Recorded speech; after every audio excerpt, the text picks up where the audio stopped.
ഒരുമിച്ച് ഇന്ന് പ്രാർത്ഥനയോടെ തന്നെ കർത്താവിന്റെ തിരുസന്നിധിയിൽ വിശ്വാസത്തോടെ തന്നെ മുന്നോട്ട് പോകാം. സ്വർഗത്തിലെ ദൈവം നമ്മളെ എല്ലാ മേഖലയിലും സാക്ഷ്യമാക്കുന്നല്ലോ. സകലത്തിലും ദൈവം നമ്മളെ അനുഗ്രഹമാക്കി മാറ്റുന്നല്ലോ. നന്ദിയോടെ നമുക്ക് ദൈവത്തെ സ്തുതിക്കാം. നന്ദിയോടെ കർത്താവിനെ വാഴ്ത്താം. ഇത് അത്ഭുതത്തിന്റെ സമയമാണ്. സ്വർഗത്തിലെ ദൈവം നമുക്ക് വേണ്ടി വലിയ പ്രവർത്തികളെ ചെയ്യുന്ന സമയമാണ്. നമുക്ക് ഒരുമിച്ച് കർത്താവിന്റെ തിരുസന്നിധിയിൽ എല്ലാ ദിവസത്തെ പോലെ തന്നെ വിശ്വാസ പ്രഖ്യാപനങ്ങളെ ഏറ്റുപറഞ്ഞ് പ്രാർത്ഥിക്കാം. എൻ്റെ കൂടെ ഇന്ന് വിശ്വസിക്കുന്നവർ ഏറ്റുപറഞ്ഞാട്ടെ. കാൽവരി ക്രൂശിൽ എൻ്റെ കർത്താവ് എൻ്റെ പാപത്തെയും എൻ്റെ ശാപത്തെയും തൻ്റെ ശരീരത്തിൽ വഹിച്ചതിനാൽ ഞാൻ നീ പാപിയല്ല, നീതിമാനത്രേ. യഹോവ എൻ്റെ ഇടയനാകുന്നു, എനിക്കൊന്നിനും മുട്ടുണ്ടാകത്തില്ല. എൻ്റെ സഹായം ആകാശത്തെയും ഭൂമിയെയും ഉണ്ടാക്കിയ ദൈവത്തിൽ നിന്ന് വരുന്നു. എൻ്റെ രോഗത്തെയും എൻ്റെ ദാരിദ്ര്യത്തെയും കർത്താവ് ക്രൂശിൽ തൻ്റെ ശരീരത്തിൽ വഹിച്ചതിനാൽ എനിക്ക് ദിവ്യാരോഗ്യമുണ്ട്.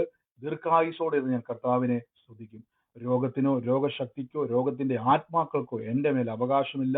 കർത്താവിൽ എനിക്ക് ആരോഗ്യമുണ്ട്.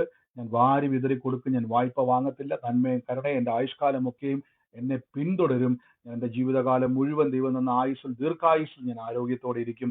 ജാതികളുടെ നടുവിൽ എൻ്റെ സന്തതികളെയും വംശങ്ങളുടെ മധ്യ എൻ്റെ പ്രജയും അറിയും. എൻ്റെ തലമുറകളെ കാണുന്നവരൊക്കെയും പറയും, ഇത് യഹോവ അനുഗ്രഹിക്കപ്പെട്ട മക്കളെന്ന് പറയും. പാമ്പുകളെയും തേളുകളെയും ശത്രുവിന്റെ സകല ബലത്തെയും ചവിട്ടുവാൻ കർത്താവിൽ എനിക്ക് അധികാരമുണ്ട്. ഒന്നും ഒരിക്കലും ഒരു ദോഷവും എനിക്ക് വരുത്തുകയില്ല. ഭൂലോകത്തിന്റെ അറ്റത്തോളം പോയി സകല സൃഷ്ടിയോടും ഇന്ന് സുവിശേഷം പ്രസംഗിപ്പാനും രോഗികളെ ഇന്ന് സൗഖ്യമാക്കുവാനും ഭൂതങ്ങളെ പുറത്താക്കുവാനും അത്ഭുതങ്ങളും അടയാളങ്ങളും എന്നിലൂടെ വരുവാൻ കർത്താവ് എന്നെ അഭിഷേകം ചെയ്തിരിക്കുന്നു. ആമേൻ. കർത്താവിന്റെ വലിയ അഭിഷേകത്തിനായി ഞാൻ ദൈവത്തെ സ്തുതിക്കുന്നു. കർത്താവിന്റെ വലിയ പ്രവർത്തികൾക്കായി ഞാൻ കർത്താവിനെ വാഴ്ത്തുന്നു. ഇത് അത്ഭുതത്തിന്റെ സമയമാണ്. കർത്താവിന്റെ പ്രവർത്തികളെ കാണുവാനും കേൾക്കുവാനുമുള്ള സമയമാണ്. നമുക്ക് ഒരുമിച്ച് പ്രാർത്ഥനയോടെ തന്നെ ദൈവസന്നിധിയിൽ മുന്നോട്ട് പോകാം. വലിയ കാര്യങ്ങളെ കർത്താവ് ചെയ്യുവാൻ ഇടയായിത്തീരും. നിങ്ങൾക്ക് ഇന്നലെ കേട്ട വചന ചിന്ത ഓർമ്മയുള്ള ആരെങ്കിലും ഉണ്ടെങ്കിൽ ഒന്ന് പറഞ്ഞാട്ടെ. നമ്മുടെ ചിന്തയെ റിന്യൂ ചെയ്യണം. ഈ ലോകത്തോട് അനുരൂപരാകാതെ ആമേൻ. നമ്മൾ 5 ക്ലാസ്സുകളായിട്ട് കേട്ടതാണ് ഉയരത്തിലുള്ള ചിന്ത. ഈ ലോകത്തോട് അനുരൂപരാകരുത്, അതിനുള്ള കാര്യങ്ങളെ പറ്റിയാണ് കേട്ടു. അപ്പൊ അതിന്റെ ക്ലാസ്സുകൾ യൂട്യൂബിൽ കിടപ്പുണ്ട്. അതിന്റെ ഹെഡിങ്ങിന്റെ കൂടെ ബ്രാക്കറ്റിൽ ഉയരത്തിലുള്ള ചിന്ത എന്നുള്ളത് കാണും. അപ്പൊ അത് 5 പാർട്ടുകളായിട്ട് കിടപ്പുണ്ട്. നമ്മൾ 5 ദിവസങ്ങളിലായിട്ട് ധ്യാനിച്ചതാണ് ആ വചനങ്ങൾ. വളരെ അനുഗ്രഹമാണ്. ഒത്തിരി ആൾക്കാർ സംസാരിക്കാൻ ഇടയാത്തവരും അവരുടെ ജീവിതത്തിൽ കർത്താവിന്റെ നാമത്തിൽ വലിയ മാറ്റങ്ങളെ ഉണ്ടാകുവാനും വലിയ സാക്ഷ്യങ്ങളെ തുറക്കുവാനും അവരുടെ ജീവിതത്തിൽ വിശ്വാസത്തിന്റെ ഒരു വർധന ഉണ്ടാകുവാനും കർത്താവ് ഇടയാക്കിയെന്ന് കേൾക്കുവാനും ഇടയായി തീർന്നു. ഇന്നും ദൈവം അത്ഭുതങ്ങളുടെ ദൈവമാണ്. നമുക്ക് വേണ്ടി വീര്യപ്രവർത്തികളെ ചെയ്യുന്ന കർത്താവാണ്. നമുക്ക് വേണ്ടി വൻ കാര്യങ്ങളെ കർത്താവ് ചെയ്യുന്ന സമയമാണ്. ഇത് പ്രാർത്ഥനയുടെയും അത്ഭുതത്തിന്റെയും സമയമാണ്. നമുക്ക് ദൈവസന്നിധിയിൽ വിശ്വാസത്തോടെ പിന്നെയും മുന്നോട്ട് പോകാം. ഇന്നത്തെ അനുഗ്രഹത്തിനായിട്ട് നമുക്ക് എബ്രായർക്ക് എഴുതിയ ലേഖനം, നമ്മൾ ഈ ദിവസങ്ങളിൽ എബ്രായർക്ക് എഴുതിയ ലേഖനം ധ്യാനിക്കുവാൻ ആഗ്രഹിക്കുന്നു. എങ്കിലും ദൈവാത്മാവ് നടത്തുന്ന പോലെ ഇതൊക്കെ ഇത് മുന്നോട്ട് പോട്ടെ. അവിടെ എബ്രായർക്ക് എഴുതിയ ലേഖനം നമ്മൾ ഈ ദിവസങ്ങളിൽ ധ്യാനിക്കാൻ വേണ്ടി പോകുന്നത് അനുഗ്രഹത്തിന്റെ തടസ്സങ്ങൾ, പലരുടെയും അനുഗ്രഹത്തിന്റെ തടസ്സങ്ങൾ എവിടെയാണ് സംഭവിക്കുന്നതെന്നുള്ള ഒരു വചന ധ്യാനമാണ് നമ്മൾ ഈ ദിവസങ്ങളിൽ കേൾക്കുവാൻ വേണ്ടി പോകുന്നത്. അത് നിങ്ങളുടെ ജീവിതത്തിൽ ഒരു അനുഗ്രഹമായി തന്നെ കർത്താവ് മാറ്റുമെന്ന് ഞാൻ വിശ്വസിക്കുന്നു. എബ്രായ ലേഖനം 10-ാം അധ്യായത്തിന്റെ 1-ാമത്തെ വാക്യത്തിൽ ഇങ്ങനെ പറഞ്ഞേക്കുന്നത്, ന്യായപ്രമാണം വരുവാനുള്ള നന്മയുടെ നിഴലല്ലാതെ കാര്യങ്ങളുടെ സാക്ഷാൽ സ്വരൂപമല്ലായകൊണ്ട് ആണ്ടുതോറും ഇടവിടാതെ കഴിച്ചു വരുന്ന യാഗങ്ങൾ അടുത്തു വരുന്നവർക്ക് സൽഗുണപൂർത്തി വരുത്തുവാൻ കഴിവുള്ളതല്ല. അല്ലെങ്കിൽ ആരാധനക്കാർക്ക് ഒരിക്കലായി ശുദ്ധീകരണത്തിന് ശേഷം പാപത്തെക്കുറിച്ച് മനോബോധവും പിന്നെ ഇല്ലായ്മയെ കൊണ്ട് യാഗവും കഴിക്കുകയില്ല. ഇപ്പോഴോ ആണ്ടുതോറും അവയാൽ പാപങ്ങളുടെ ഓർമ്മയുണ്ടാകുന്നതേ ഉള്ളൂ. കാളകളുടെയും ആട്ടുകൂറ്റങ്ങളുടെയും രക്തവും പാപങ്ങളെ നീക്കുവാൻ കഴിയുന്നതല്ല. ആകയാൽ ലോകത്തിൽ വരുവാൻ ഹനനയാഗത്തിലും വഴിപാടും നീ ഇച്ഛിക്കുന്നില്ല, എന്നാൽ ഒരു ശരീരം എനിക്ക് വേണ്ടി ഒരുക്കിയിരിക്കുന്നു. നിങ്ങളിവിടെ നോക്കി വേണം. നമുക്ക് പലപ്പോഴും ബൈബിളില് പ്രത്യേകിച്ച് ചില ഭാഗങ്ങളൊക്കെ വായിക്കുന്ന സമയത്ത്, പഴയ നിയമമൊക്കെ വായിക്കുന്ന സമയത്ത്, പ്രത്യേകിച്ച് ലേവ്യ പുസ്തകമൊക്കെ വരുന്ന സമയത്ത് അതികഠിനമായ നമുക്ക് തോന്നാറുണ്ട് അല്ലേ? നമുക്കൊന്നും മനസ്സിലാകത്തില്ല. പ്രത്യേകിച്ച് 5 വിധ യാഗങ്ങളെ പറ്റി അവിടെ പറയുന്നു. ഹനനയാഗം, ഹോമയാഗം, പാപയാഗം, സമാധാനയാഗം എന്നിങ്ങനെ 5 യാഗങ്ങളെ പറ്റി അവിടെ പറയുന്നുണ്ട്. അപ്പൊ എന്താണ് ഈ യാഗങ്ങളുടെ? എല്ലാ യാഗത്തിനും ഓരോ പ്രത്യേകതയുണ്ട്. പഴയ നിങ്ങൾക്കറിയാം, യേശു ക്രിസ്തുവിനെ പലപ്പോഴും നമ്മൾ കുഞ്ഞാടിനോട് ഉപമിക്കുകയും അതേസമയം ഇടയനോട് ഉപമിക്കുകയും ചെയ്യാറുണ്ട്. അതേസമയം പുരോഹിതനോട് ഉപമിക്കാറുണ്ട്. അങ്ങനെ പല രീതിയിൽ ഒരേ സമയം ക്രിസ്തുവിനെ പല രീതിയിൽ വ്യാഖ്യാനിക്കാറുണ്ട്. എന്നാൽ പ്രധാനമായും യേശു ക്രിസ്തുവിനെ ഒരു യാഗമൃഗമായിട്ട് ബൈബിളിൽ പലയിടങ്ങളിലും കാണാൻ പറ്റും. അറക്കപ്പെട്ട കുഞ്ഞാടെന്നും പാപങ്ങളെ ചുമക്കുന്ന യോഹന്നാൻ സ്നാപകൻ വിളിച്ചു പറഞ്ഞു, ലോകത്തിന്റെ പാപത്തെ ചുമക്കുന്ന ദൈവത്തിന്റെ കുഞ്ഞാട് എന്നിങ്ങനെ പലയിടങ്ങളിൽ ഇങ്ങനെ കാണാൻ പറ്റും. എന്തുകൊണ്ടായിരിക്കും യേശു ക്രിസ്തുവിനെ ഒരു ആടിനോട് ഉപമിക്കുന്നത്?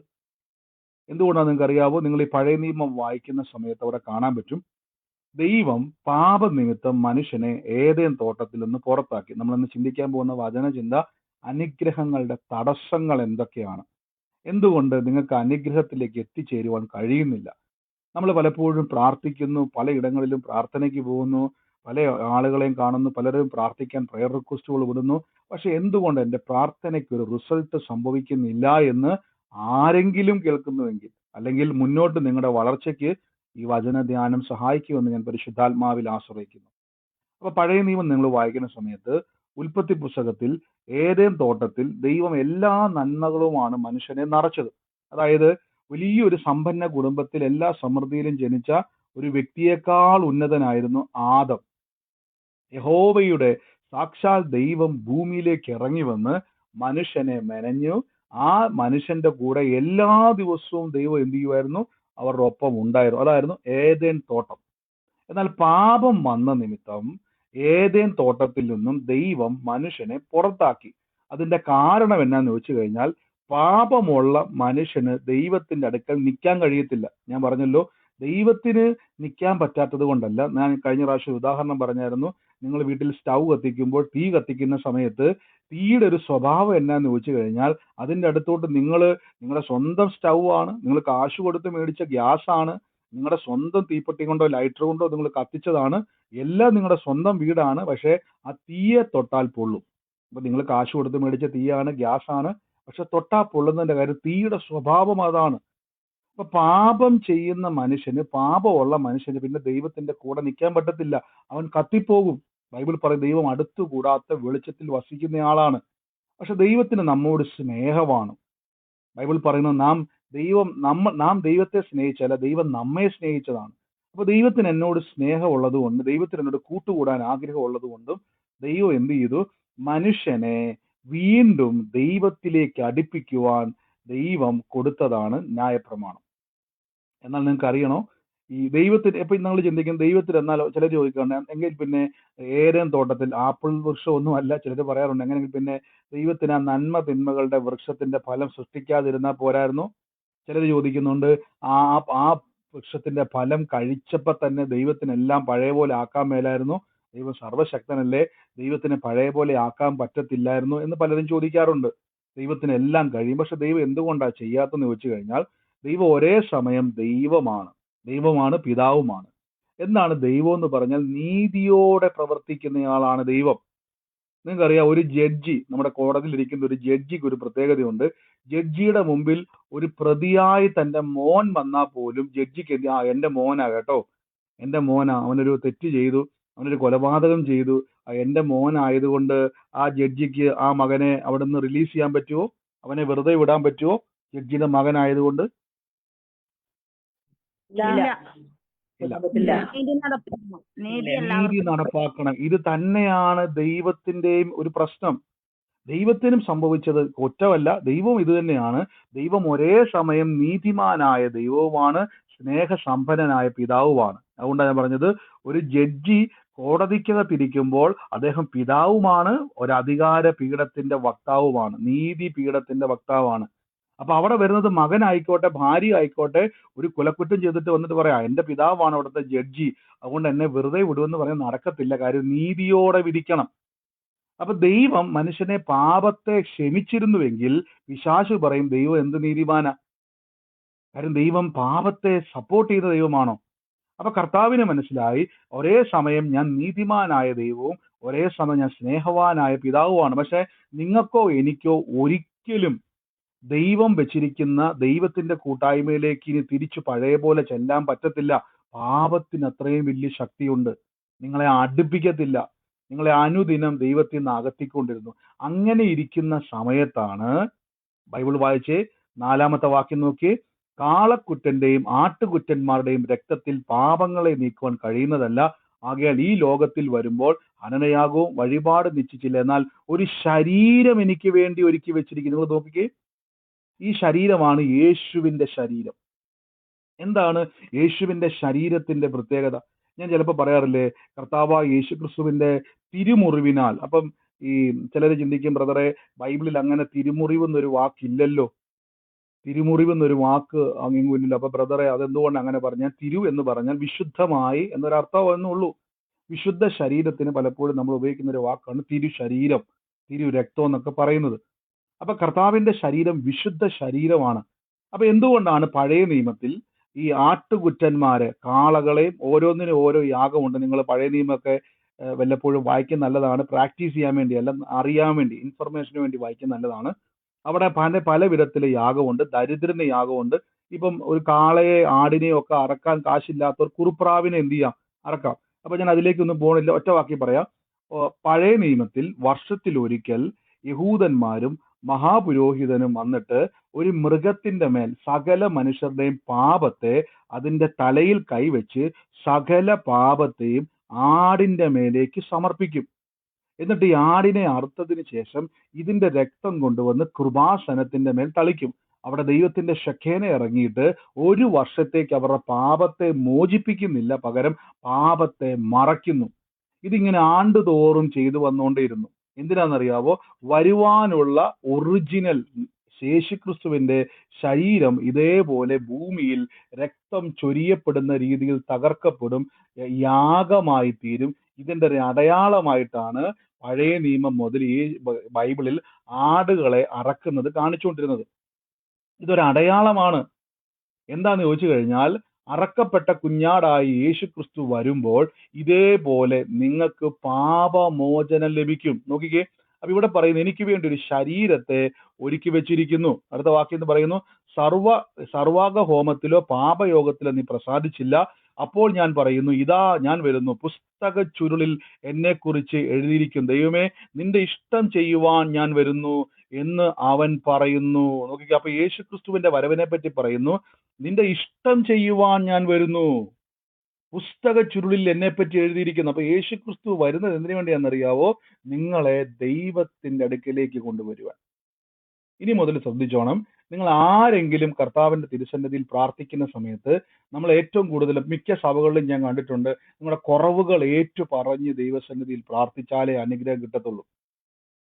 ഇന്ന കുറവുള്ളത് കൊണ്ടാണ് നിങ്ങളുടെ കൊച്ചിന്റെ വിഷയം ശരിയാകാത്തത്, ഇന്ന കുറവുള്ളത് കൊണ്ടാണ് നിങ്ങളുടെ കുടുംബത്തിലെ വിഷയങ്ങൾ മാറാത്തത്, ഇന്ന കുറവുള്ളത് കൊണ്ടാണ് നിന്റെ കുടുംബം തകർന്നു പോകുന്നത് എന്ന് പ്രസംഗിക്കുന്ന ഒത്തിരി ആൾക്കാരുണ്ട്. നോക്കിക്കോണേ, ഞാൻ പറയുന്നത് മനഃപൂർവ്വം നിങ്ങൾ ഒരാളെ ഉപദ്രവിച്ചു കഴിഞ്ഞാൽ, ഇപ്പൊ മനഃപൂർവ്വമായിട്ട് നിങ്ങൾ പ്രത്യേകിച്ച് ഞാൻ ഇതിന്റെ താഴേക്ക് വരുമ്പോൾ ഒരു വാക്യമുണ്ട്, നമ്മൾ പലപ്പോഴും നിങ്ങൾ എല്ലാവരുടെ സ്നേഹത്തിലായിരിക്കണം. നിങ്ങൾ സോഷ്യൽ മീഡിയ ഒക്കെ ഉപയോഗിക്കുന്ന വ്യക്തിയാണെങ്കിൽ, മറ്റുള്ളവരോട് സംസാരിക്കുന്ന വ്യക്തിയാണെങ്കിൽ നിങ്ങൾ മാക്സിമം സമാധാനത്തോടെ സംസാരിക്കണം. ഞാൻ ചിലരെയൊക്കെ ശകാരിച്ച് മടുത്തു, ഇപ്പൊ ഞാൻ ഉപേക്ഷിച്ചിട്ട് ചിലരെ ഉണ്ട്. ചിലരുടെയൊക്കെ എനിക്കറിയാവുന്ന ചില സുഹൃത്തുക്കളുടെ, പ്രത്യേകിച്ച് വിശ്വാസികളായ ആരെയൊക്കെ ഞാൻ ഉപദേശിക്കുമായിരുന്നു, സഹോദര ഇങ്ങനെയുള്ള കമന്റുകൾ വാക്കുകളൊന്നും നിങ്ങൾ ഉപയോഗിക്കരുത്. നിങ്ങളൊരു വിശ്വാസിയാണ്. നാളെ നിങ്ങൾ ഈ വിമർശിക്കുന്ന മനുഷ്യൻ, നിങ്ങൾ ചീത്ത പറയുന്ന മനുഷ്യൻ നാളെ നിങ്ങളുടെ അടുക്കിലേക്ക് പ്രാർത്ഥനയ്ക്ക് വരാൻ ഒരു അവസരം കിട്ടിയാൽ ആ മനുഷ്യൻ പറയാം, ആ പുള്ളിയാണോ? അയാൾ ഫേസ്ബുക്കിലും സോഷ്യൽ മീഡിയയിലൊക്കെ ചുമ്മാ ആവശ്യമില്ലാത്ത കാര്യങ്ങളും യുദ്ധങ്ങളെ പറ്റിയും രാഷ്ട്രീയ കാര്യങ്ങളെ പറ്റിയും അനാവശ്യമായിട്ടുള്ള ചീത്തവാക്കുകളൊക്കെ പറയുന്ന മനുഷ്യനാണ്. അയാളുടെ അടുത്തൊന്നും പോകണ്ടെന്ന് പറഞ്ഞ് നിങ്ങളുടെ നിമിത്തം ദൈവനാമം ദുഷിക്കപ്പെടുന്നു. അവിടെ പിശാച് സന്തോഷിക്കുന്നു. അവസരം കൊടുക്കരുത്. മറ്റുള്ളവരോട് നിങ്ങൾ എപ്പോഴും സ്നേഹമുള്ളവരായിരിക്കണം. നിങ്ങളെ ഉപദ്രവിക്കുന്ന വ്യക്തി ആയിക്കോട്ടെ, നിങ്ങൾക്കെതിരെ നിങ്ങൾക്കെതിരെ ചിലത് പറയും, ബ്രദർ എനിക്കറിയത്തില്ല, എന്നോട് എന്നാ ശത്രുതയാണെന്നറിയാവോ? ഞാനൊരു കാര്യം പറയാം, നിങ്ങൾക്കെതിരെ എന്നാ ചെയ്താലും ഏക്കത്തില്ല. നിങ്ങൾക്കെതിരെ ഒരാൾ ശത്രുത പുലർത്തിയിട്ട് നിങ്ങൾക്കെതിരെ എന്തൊക്കെ ചെയ്താലും നിങ്ങൾ അനുഗ്രഹിക്കപ്പെടത്തേ ഉള്ളൂ. അതെങ്ങനെയാ ബ്രദറെ? അങ്ങനെയല്ലോ ഞങ്ങൾ പഠിച്ചു. നിങ്ങൾ ഇസ്രായേലിനെ നോക്കുക, ലോകം മുഴുവൻ അവർക്ക് എതിരല്ലേ? രണ്ടാം ലോക മഹായുധം വന്നില്ലേ? ഇന്നും ലോകം അവർക്ക് എതിരല്ലേ? ഞാൻ ചോദിച്ചോട്ടെ, നിമിഷ നേരം കൊണ്ട് രാറ്റംബം വിട്ടാൽ തീരാനുള്ള വിഷയമല്ലേ ഉള്ളൂ? എന്നെ ഉണ്ടാ രാജ്യം നിമിഷ നേരം കൊണ്ട് തീർക്കാനുള്ളതല്ലേ ഉള്ളൂ. ഇന്ത്യ പോലത്തെ വലിയ മഹാരാജ്യമൊന്നും അല്ല, ചെറിയ രാജ്യമാണ്. എന്താ തീർക്കാൻ പറ്റാത്തത്? ഇത്ര അധികം ശത്രുക്കൾ ഉണ്ടായിട്ടും ഇത്രയും വലിയ ശത്രുപക്ഷം ഉണ്ടായിട്ടും എന്തുകൊണ്ടാണ് അവരെ തീർക്കാൻ കഴിയാത്തെന്ന് വെച്ച് കഴിഞ്ഞാൽ ബൈബിളിൽ ഒരു വാക്യമുണ്ട്, നിന്നോട് എതിർക്കുന്ന ശത്രുക്കളെ യഹോവ നിന്റെ മുമ്പിൽ തോൽപ്പിക്കും. അപ്പോൾ നിങ്ങൾ എപ്പോഴും മനസ്സിലാക്കണം, നിങ്ങൾക്കെതിരെ ആരെങ്കിലുമൊക്കെ പ്രവർത്തിച്ചു കഴിഞ്ഞാൽ നിങ്ങൾ വാളെടുക്കാൻ പോകരുത്. അപ്പൊ ചിലത് പറയും, ഞാൻ ആ വിശ്വാസമൊക്കെ അങ്ങോട്ടൊക്കെ മാറ്റി വെക്കും കേട്ടോ, പോകരുതേ, ദൈവം അത് നോക്കിക്കോളും. അവൻ എത്ര നിങ്ങൾക്ക് വിരോധം ചെയ്താലും ഒന്നും ഏക്കത്തില്ല. പക്ഷെ നിങ്ങൾ അവന് ആയുധം കൊടുക്കരുത്. അതെന്താന്നുള്ളത് ഞാൻ പറഞ്ഞു തരാം. ഇവിടെ നോക്കി, യേശുക്രിസ്തുവിന്റെ ബൈബിൾ പറയുന്ന അവന്റെ ശരീരം, യേശുക്രിസ്തുവിന്റെ ശരീരം എന്ന് പറഞ്ഞാൽ എനിക്ക് വേണ്ടി ദൈവത്തോട് അടുപ്പിക്കുവാൻ വേണ്ടിയുള്ള യാഗമൃഗമാണ് യേശുക്രിസ്തു. എൻ്റെ കൂടെ പറഞ്ഞാട്ടെ, എന്നെ ദൈവത്തോട് അടുപ്പിക്കുവാൻ വേണ്ടിയുള്ള പാപയാഗത്തിനുള്ള പാപയാഗമൃഗമാണ് യേശു എന്ന് പറ.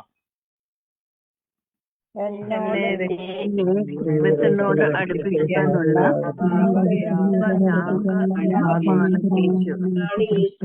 അതുകൊണ്ടാണ് സ്നാപക യോഹന്നാൻ യേശുവിനെ കണ്ടപ്പോൾ പറഞ്ഞു, ഇതാണ് ലോകത്തിന്റെ പാപത്തെ ചുമക്കുന്ന ദൈവത്തിന്റെ കുഞ്ഞാട്. എന്തുകൊണ്ട് യേശുവിനെ ആടായിട്ട് ഉപമിച്ചത്? അപ്പൊ യേശുവിനെ ഒരു യാഗമൃഗമായി, യാഗമൃഗം എന്ന് പറഞ്ഞാൽ ആ യാഗത്തളികയിന്മേൽ വന്നിട്ട് ഒരാട്, അതുകൊണ്ടാണ് പറഞ്ഞിരിക്കുന്നത് അറുക്കുവാൻ കൊണ്ടുപോകുന്ന കുഞ്ഞാടിനെ പോലെ യേശുക്രിസ്തു മൗനമായിരുന്നു.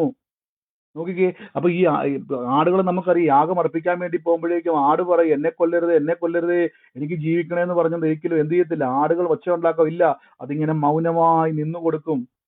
സിംഹത്തെയോ പുലിനെയൊക്കെ ആണെങ്കിൽ അങ്ങനെ കൊണ്ടുപോയി കഴിഞ്ഞാൽ അത് വലിച്ചു കീറി കൊണ്ടുപോകാൻ പോകുന്ന ആളെ മാന്തി പറിച്ച് അതിനെ ഭക്ഷിക്കും.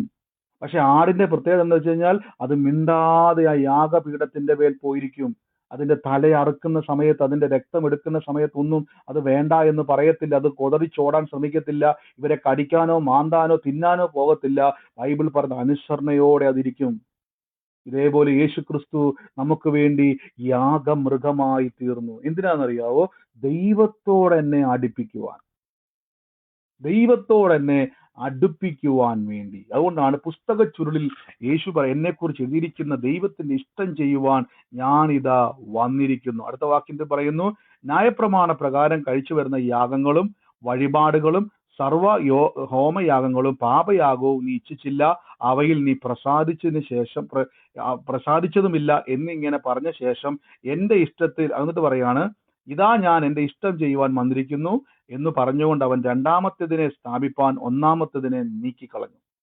ആ ഇഷ്ടത്തിന് യേശുക്രിസ്തു ഒരിക്കലായി കഴിച്ച ശരീരയാഗത്താൽ എന്നേക്കും വിശുദ്ധീകരണം വന്നിരിക്കുന്നു. നോക്കിക്കേ, വൺസ് ഫോർ ഓൾ എന്നുള്ളത് പോലെ ഒരിക്കലായി കഴിച്ച ശരീരയാഗത്താൽ എന്നേക്കുമായിട്ടുള്ള വിശുദ്ധീകരണം. അപ്പൊ എന്നെ ദൈവത്തോട് അടുപ്പിക്കുവാൻ തടസ്സമായി നിന്നത് എന്തായിരുന്നു? അശുദ്ധിയായിരുന്നു. പക്ഷെ യേശുക്രിസ്തു കാൽവരി ക്രൂശിൽ എനിക്ക് വേണ്ടി രക്തം ചൊരിഞ്ഞ്, ഞാൻ കർത്താവായ യേശുക്രിസ്തു എന്റെ പാപത്തെ മാറ്റിയെന്നും യേശു എന്റെ കർത്താവ് എന്ന് ഏറ്റു പറയുമ്പോൾ ബൈബിൾ പറയുന്നു, കർത്താവായ യേശുക്രിസ്തുവിന്റെ യാഗരക്തം എന്നെ കഴുകി ശുദ്ധീകരിച്ചിരിക്കുന്നു. ഇപ്പൊ ഞാൻ ആരാണ്? ദൈവത്തിന്റെ അടുക്കൽ വന്നിരിക്കുന്നു. ഇനി നമ്മുടെ വിഷയത്തിലേക്ക് വരാം. ഇത് നമ്മുടെ പ്രധാന വിഷയമാണ്, മറന്നുപോകല്ലേ. അപ്പൊ എന്താണ് ശുദ്ധീകരണം? ശുദ്ധീകരണം എന്ന് പറഞ്ഞാൽ ദൈവത്തോട് അടുക്കുവാൻ. ഞാൻ ചോദിച്ചോട്ടെ, ഈ തീയും ഒരുമിച്ചിരുന്ന വല്ല കുഴപ്പമുണ്ടോ? നിങ്ങൾ സ്റ്റൗവെ കത്തിച്ചൊരു തീയും ലൈറ്ററെ കത്തിച്ചൊരു തീയും അതും കൊണ്ട് അടുപ്പിച്ചു കൊണ്ട് വെച്ച് കഴിഞ്ഞാൽ വല്ല കുഴപ്പമുണ്ടോ? ഇല്ല, വല്ല കുഴപ്പമുണ്ടോ? അതിന്റെ ഇടയിലോട്ട് നിങ്ങൾ നിങ്ങളുടെ വിരല് കൊണ്ട് വെച്ചാലോ? ഉള്ളൂ. പക്ഷെ രണ്ട് തീ തമ്മിൽ ചേർത്ത് വെച്ചാൽ ഒരു കുഴപ്പമില്ല, വളരെ സമാധാനം അല്ലേ? അതിപ്പോ എന്ത് തീയാണെങ്കിലും രണ്ട് തീ തമ്മിൽ കൂട്ടിമുട്ടിച്ചാൽ ഒരു പ്രശ്നവും അവർ നന്നായിട്ട് എൻജോയ് ചെയ്ത് നിൽക്കും. അതിന്റെ ഇടയിൽ എന്തെങ്കിലും കൊണ്ടുവച്ചാൽ അതിനെ ചാമ്പലാക്കി കളയും. അപ്പൊ ദൈവത്തിന്റെ വിശുദ്ധിയിലേക്ക് യേശുക്രിസ്തുവിൽ വിശ്വസിക്കുന്ന നിങ്ങൾ തമ്മിൽ ചേരുമ്പോൾ ഇനി ഒരിക്കലും നിങ്ങൾ തകർന്നു പോകത്തില്ല, നിങ്ങൾ ഇനി തകരത്തില്ല. നിങ്ങളിപ്പോ ദൈവത്തിന്റെ വിശുദ്ധിയിലേക്ക് പങ്കാളിയായി തീർന്നു. അതുകൊണ്ടാണ് നമുക്ക് ദൈവത്തോട് സമാധാനം ഉണ്ടെന്ന് ബൈബിൾ പറയുന്നത്. കണ്ടോ? അപ്പൊ ഇനി നിങ്ങൾ ഇവിടെ നോക്കണം. ഇപ്പൊ നിങ്ങളൊരു പ്രാർത്ഥനാ വിഷയം പ്രാർത്ഥിക്കുക. ഇപ്പൊ നിങ്ങൾ പ്രാർത്ഥിക്കുന്നു, കുഞ്ഞിന്റെ കാര്യം പ്രാർത്ഥിക്കുക, മോന്റെ കാര്യം പ്രാർത്ഥിക്കുക, മോളുടെ കാര്യം പ്രാർത്ഥിക്കുക. എന്താ ചെയ്യേണ്ടതെന്ന് വെച്ച് കഴിഞ്ഞാൽ ആദ്യം ശ്രദ്ധിക്കേണ്ടത്, ഈ കുറവെന്ന് പറയുന്നത് ഇങ്ങനെയാണ്. ഇത് ഒരു കാര്യം ഒരു മനുഷ്യനോട് നിങ്ങൾ ഉപദ്രവിക്കാൻ വേണ്ടി പോകരുത്. അവരുടെ ഇവരുടെയും കുറ്റയും കുന്നായ്മയും ഒക്കെ പറഞ്ഞ് അവർക്ക് ഉപദ്രവം ചെയ്തിട്ട് പ്രാർത്ഥിക്കാൻ വേണ്ടി വന്നിട്ട് എന്തുകൊണ്ട് എന്നെ ദൈവം അനുഗ്രഹിക്കുന്നില്ല എന്ന് പറയരുത്. അതൊരു തടസ്സമാണ്. എന്തിനാന്ന് പറഞ്ഞാൽ ദോഷത്തിന് പകരം ദോഷം ചെയ്യരുതെന്ന് പറയുന്നുണ്ട്. ആമേൻ. ഇവിടെ നിങ്ങൾ നോക്കിയേ, ഇവിടെ നിങ്ങൾ ബൈബിളിൽ കാണാൻ പറ്റും. അപ്പൊ നിങ്ങൾ ഇപ്പൊ എന്തായി തീർന്നു? ദൈവമാകുന്ന അഗ്നി, വിശുദ്ധിയുടെ അഗ്നിയിലേക്ക് യേശു ക്രിസ്തു എന്നെ, എനിക്ക് ആ വാക്ക് കേൾക്കുമ്പോൾ തന്നെ ഭയങ്കര സന്തോഷമാണ്. പഴയ നിയമത്തിൽ ആട്ടുകുറ്റന്റെ രക്തത്താൽ യഹൂദന്മാരുടെ പാപത്തെ മറയ്ക്കും, ശുദ്ധീകരിക്കത്തൊന്നുമില്ല, പാപത്തെ മറയ്ക്കും. അതിനും പറയുന്ന പേര് ശുദ്ധീകരണമാണ്. പക്ഷേ ദൈവം അത് മറച്ചില്ല, മാറ്റിയില്ല എന്നുള്ള തെളിവാണ് സമാഗമന കൂടാരത്തിന്റെ അകത്തൊരു കർട്ടനുണ്ട്. നിങ്ങൾക്കറിയാം, ചില പള്ളിയിലൊക്കെ കാണാൻ പറ്റും തിരശീല. എത്ര പേരുണ്ട് പള്ളിയിലെ തിരശീല കണ്ടിട്ടുണ്ടോ? തിരശീലയ്ക്കപ്പുറം കുറെ കഴിയുമ്പോഴേക്കും കണ്ടിട്ടുണ്ടോ? അപ്പൊ ഈ ഒരു തിരശീലയ്ക്ക് അപ്പുറത്ത് കൊണ്ടുപോകുന്നത് എന്ത് ചെയ്തു? തിരുവത്താഴം അല്ലെങ്കിൽ ആ ഒരു കത്രുമേശയുടെ കൊണ്ടുവെക്കുന്ന ചില സമ്പ്രദായങ്ങളുണ്ട്. അപ്പൊ ഇതേപോലെ തന്നെ പഴയ നിയമത്തിൽ ദൈവം ഒരു സമാഗമന കൂടാരം നിർമ്മിച്ചു. ആ സമാഗമന കൂടെ മനുഷ്യനും ദൈവവും സമമായിട്ട് വന്നു ചേരുന്ന സ്ഥലമാണ് സമാഗമന കൂടാരം. ഇതിന്റെ പ്രത്യേകത എന്ന് പറഞ്ഞു കഴിഞ്ഞാൽ, ഒരിക്കലും ഞാൻ പറഞ്ഞിട്ടുള്ളതാണ്, അതിന് 3 സ്ഥലങ്ങളുണ്ട്. ഇത് മനസ്സിലാക്കണം. ഇത് മനസ്സിലാക്കിയാൽ മാത്രമേ ഉള്ളൂ ഈ ദിവസങ്ങളിൽ പ്രാർത്ഥിക്കുമ്പോൾ നിങ്ങൾക്കകത്ത് ആ ഉറപ്പ് കയറത്തുള്ളൂ. അതിൻ്റെ അകത്ത് പഴയ നിയമത്തിൽ പ്രാകാരം എന്ന് പറയുന്ന ഒരു സ്ഥലമുണ്ട്. പ്രാകാരം എന്ന് പറഞ്ഞാൽ പള്ളി മുറ്റം എന്ന് പറയും. അകത്തോട്ട് കയറാൻ പറ്റത്തില്ല. അതിനുശേഷം വിശുദ്ധ സ്ഥലമുണ്ട്. അവിടെയാണ് പുരോഹിതന്മാർ നിൽക്കുന്നതും അവിടെയാണ്. ഈ ധൂപക്ക് മറ്റു കാര്യങ്ങളൊക്കെ അവിടെ ഉള്ളത് അവിടെയാണ്. കുറെ കാര്യങ്ങൾ അവിടെയുണ്ട്. അതൊക്കെ ഞാൻ എക്സ്പ്ലെയിൻ ചെയ്ത് നിങ്ങൾ വായിച്ചാൽ മതി ലേവ്യ പുസ്തകം. അതിന്റെ അപ്പുറത്തേക്ക് ഒരു തിരശീല ഇട്ടിട്ട്, ഒരു കർട്ടൻ ഇട്ടിട്ട്, അത് വലിയ തിരശീലയാണ്. ആ തിരശീലയ്ക്കപ്പുറം ഒരു സ്ഥലമുണ്ട്. അതാണ് അതിവിശുദ്ധ സ്ഥലം. അപ്പൊ 3 സ്ഥലമുണ്ട്. പ്രാകാരം, അതാണ് മിറ്റം. രണ്ടാമത്തെ സ്ഥലം പള്ളിക്കകം. നിങ്ങൾക്ക് മനസ്സിലാകാൻ വേണ്ടി ഞാൻ പറയുന്നത്. അതിന്റെ അപ്പുറത്തേക്ക് വിശുദ്ധ സ്ഥലം. അപ്പൊ ഈ വിശുദ്ധ സ്ഥലത്തിലാണ് കൃപാസനത്തിന്റെ പെട്ടകം ഇരിക്കുന്നത്. 2 കെരൂബുകൾ ഓപ്പോസിറ്റ് ആയിട്ട് നിന്നിട്ട് അങ്ങനെ ഒരു നിയമപ്പെട്ടകം ദൈവം ഉണ്ടാക്കി. ആ നിയമപ്പെട്ടകത്തിന്റെ അകത്ത് 3 കാര്യങ്ങളുണ്ട്. ഒന്ന് മന്നയിട്ട് വെച്ച പൊൻപാത്രം, ഒന്ന് മോശ മുഖാന്തരം ലഭിച്ചിരിക്കുന്ന കൽപാത്രം. അങ്ങനെ ഇത് ഞാൻ ഒരു ദിവസം അത് എക്സ്പ്ലെയിൻ ചെയ്യാം. അത് തന്നെ നമുക്കൊരു വിഷയമായിട്ട് തന്നെ അഹരോന്റെ തളർത്ത വടി, 3 കാര്യങ്ങളാണ് ഇതിനകത്ത് ഉള്ളത്. അതെന്തൊക്കെയാണെന്നുള്ളത് പിന്നീട് ഒരിക്കൽ, നമ്മൾ ഈ ദിവസങ്ങളിൽ ഇതൊരു സീരീസ് പോലെ തുടർന്നുകൊണ്ടിരിക്കുന്നതുകൊണ്ട് അതൊക്കെ എക്സ്പ്ലെയിൻ ചെയ്യുക. അതൊക്കെ നമുക്ക് മനസ്സിലാക്കുമ്പോൾ നമ്മുടെ വിശ്വാസം അങ്ങോട്ട് വർദ്ധിക്കും. അപ്പോൾ നിങ്ങൾ ഇരിക്കും, ബ്രദറെ, ഞാൻ എൻ്റെ കൊച്ചിൻ്റെ വിഷയത്തിന് വേണ്ടിയും കടവാരത്തിന് വേണ്ടിയൊക്കെ പ്രാർത്ഥിക്കാൻ വേണ്ടിയാണ് വന്നിരിക്കുന്നത്. ഇത് കേട്ടുകൊണ്ട് എനിക്ക് എന്നാ ഗുണമെന്ന് ചോദിച്ചാൽ, നിങ്ങളുടെ വിശ്വാസം കറക്റ്റായെങ്കിൽ മാത്രമേ, അല്ലെ കരഞ്ഞു കൂകി നമ്മൾ ഇരിക്കത്തേ ഉള്ളൂ. പിശാച് സന്തോഷിക്കും. പലതും സംഭവിക്കുന്നത് നമുക്ക് ഇഷ്ടമാണെന്നറിയോ ബ്രദറെ? എനിക്കിത് കേൾക്കുന്നതേ ദേഷ്യം. ദൈവത്തെ ഓർത്ത് നിങ്ങൾ എന്നെ വിളിക്കുമ്പോൾ, ബ്രദറെ, പിശാച് എൻ്റെ ജീവിതം കുട്ടിച്ചോറാക്കിയിട്ടിരിക്കുകയാണ്, പിശാച് എൻ്റെ ജീവിതത്തിൽ വഴി മൊത്തം തടഞ്ഞിട്ട്, പിന്നെ നിങ്ങൾ എന്തിനാ പ്രാർത്ഥിക്കാൻ വേണ്ടി വന്നിരിക്കുന്നത്? പിശാചിനെ ഉയർത്താനാണെങ്കിൽ നിങ്ങൾ സാത്താൻ വർഷിപ്പിച്ചല്ലേ, അവിടെ പോയിട്ട് സാത്താനെ ആരാധിക്ക്. ദൈവസന്നിധിയിൽ വന്നിട്ട് നിങ്ങൾ പറയേണ്ടത്, മഹാവിശുദ്ധനായ സറാഫുകൾ വാഴ്ത്തുന്ന ദൈവത്തെ സ്തുതിക്കുക. അവൻ സർവശക്തനാണ്, എൻ്റെ ഏത് പ്രതികൂലത്തിൽ നിന്ന് എന്നെ രക്ഷിക്കാൻ സർവശക്തനാണ്. നിങ്ങൾ ആ ബ്രദറിനെയൊക്കെ ഒന്ന് ബലപ്പെടുത്ത്. അല്ലാതെ അവിടെ വന്നിട്ട് നിങ്ങൾ പറഞ്ഞുകൊണ്ട്, ബ്രദറെ, പിശാച് എൻ്റെ ജീവിതത്തെ മുഴുവൻ, എൻ്റെ നന്മ മൊത്തം അടച്ചിട്ട്, നീ ആരാ? പിശാച് ദൈവത്തിന്റെ ഒരു സൃഷ്ടിയാണ് പിശാച്. ഞാനെല്ലാം ഇതിന്റെ കൂട്ടത്തിൽ പറയുന്ന കാര്യം നിങ്ങളെ വഴിതിരിച്ച് ഞാൻ പോകുന്നൊന്നുമല്ല. ഇതിന്റെ ഇടയിലോട്ട് ഇതെല്ലാം ക്ലിയർ ചെയ്ത് നമുക്ക് പോകണം. നോക്കിയേ, അപ്പൊ ഈ 3 സ്ഥലത്തിൽ അതിവിശുദ്ധ സ്ഥലത്താണ് നിയമപ്പെട്ടത്. അതിൻ്റെ 3 കാര്യങ്ങളുണ്ട്. ഒന്ന് മണ്ണിട്ട് വെച്ച പൊൻപാത്രം, അഹരോന്റെ വടി, പിന്നീട് 10 കൽപ്പനകൾ. ഇത് രണ്ടും ഇതിന്റെ അകത്ത് ഭദ്രമായി വെച്ചിട്ടുണ്ട്. ഇത് അടച്ചതിന് ശേഷം 2 കെരൂബുകൾ ഓപ്പോസിറ്റ് ആയിട്ട് നിൽക്കുന്നു. 2 ചിറകുകൾ അതിനുണ്ട്.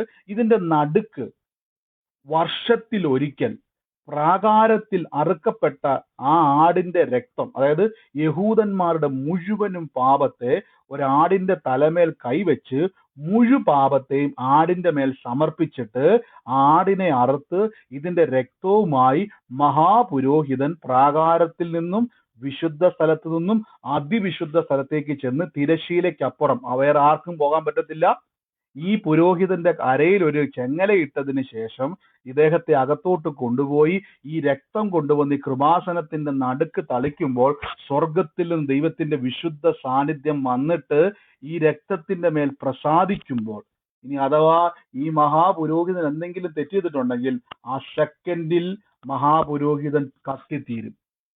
ആ സെക്കൻഡിൽ അദ്ദേഹം മരിച്ചു വീഴും. എന്ത് പാടാൻ നോക്കിക്കേ. ഇതാണ് വിശുദ്ധിയുടെ ശക്തി, അശുദ്ധിയെ ചാമ്പലാക്കുന്ന വിശുദ്ധിയുടെ ശക്തി. ഈ വിശുദ്ധിയിലേക്കാണ് യേശുക്രിസ്തു എന്നെ കയറ്റിയിരിക്കുന്നത്. പിശാചിന് തൊടാൻ കഴിയത്തില്ല. അറിയാവോ? യേശുവിന്റെ രക്തത്താൽ കഴുകപ്പെട്ട നിങ്ങളെ. നമ്മളിങ്ങനെ പറയുക, സാത്താൻ ഇങ്ങനെ എന്നെ ബന്ധിച്ചു, സാത്താൻ എന്നെ, എന്ത് രസാ പറയണല്ലേ. എന്റെ പൊന്നുപ്രിയരെ, അവന് തൊടാൻ കഴിയത്തില്ല. യേശുവിന്റെ രക്തത്താൽ നിങ്ങൾ കഴുകപ്പെട്ടവരാണോ? വിശുദ്ധീകരിച്ചിരിക്കുക, നിങ്ങളെ ശുദ്ധീകരിച്ചിരിക്കുക. അപ്പൊ അതുകൊണ്ട് നിങ്ങൾ കേട്ടിട്ടുണ്ട്, പുതിയ നിയമം വായിക്കുന്ന സമയത്ത് യേശുക്രിസ്തു മരിച്ചടക്കപ്പെട്ട് ഉയർത്തതിന് ശേഷം അവിടെ ഒരു വാക്കുണ്ട്. ആ വാക്യം നിങ്ങൾ വായിച്ചാൽ മതി. ആ തിരശീല രണ്ടായിട്ട് കീറിപ്പോയി എന്ന് ബൈബിളിൽ വാക്യമുണ്ട്. അപ്പൊ അത് നമ്മുടെ വീട്ടിലിട്ടേക്കുന്ന പോലെയുള്ള ചെറിയ കർട്ടൻ അല്ലേ അത്. നമ്മുടെ കതകിന്റെ ഇട്ടേക്കുന്ന കർട്ടനോ നമ്മുടെ ജനല ഇട്ടേക്കുന്ന കർട്ടനോ അല്ല പറഞ്ഞേക്കുന്നത്. അത് കുതിരകൾ ചേർന്ന് വലിച്ചാൽ പോലും കീറാത്ത രീതിയിൽ സ്ട്രോങ് ആയിട്ടുള്ള വലിയ കർട്ടനാണ്, വലിയ തിരശീലയാണ്. നടുവേ കീറിപ്പോയി. അത് അടിയെന്നല്ല, മോൾ തൊട്ട് താഴോട്ട്. അതിന്റെ അർത്ഥം അടിയെന്ന് അത് കീറി വിട്ടിരുന്നെങ്കിൽ നമുക്കറിയായിരുന്നു ആരോ അവിടെ നിന്ന് എന്ത് ചെയ്തതാ, വാളുകൊണ്ട് വല്ലതും കീറി വിട്ടതായിരിക്കും. അത് മോളിൽ നിന്ന് താഴേക്ക് രണ്ടായി പിളർന്നു പോയി. എന്തായിരിക്കും ആ തിരശീല കീറിപ്പോയെന്നറിയാവോ? ഇനി നിങ്ങൾക്ക് ദൈവ സാന്നിധ്യം മറവല്ല. യേശുക്രിസ്തു മരിച്ച ഉടനെ തിരശീല കീറാൻ കാരണം ഇനി ഒരിക്കലും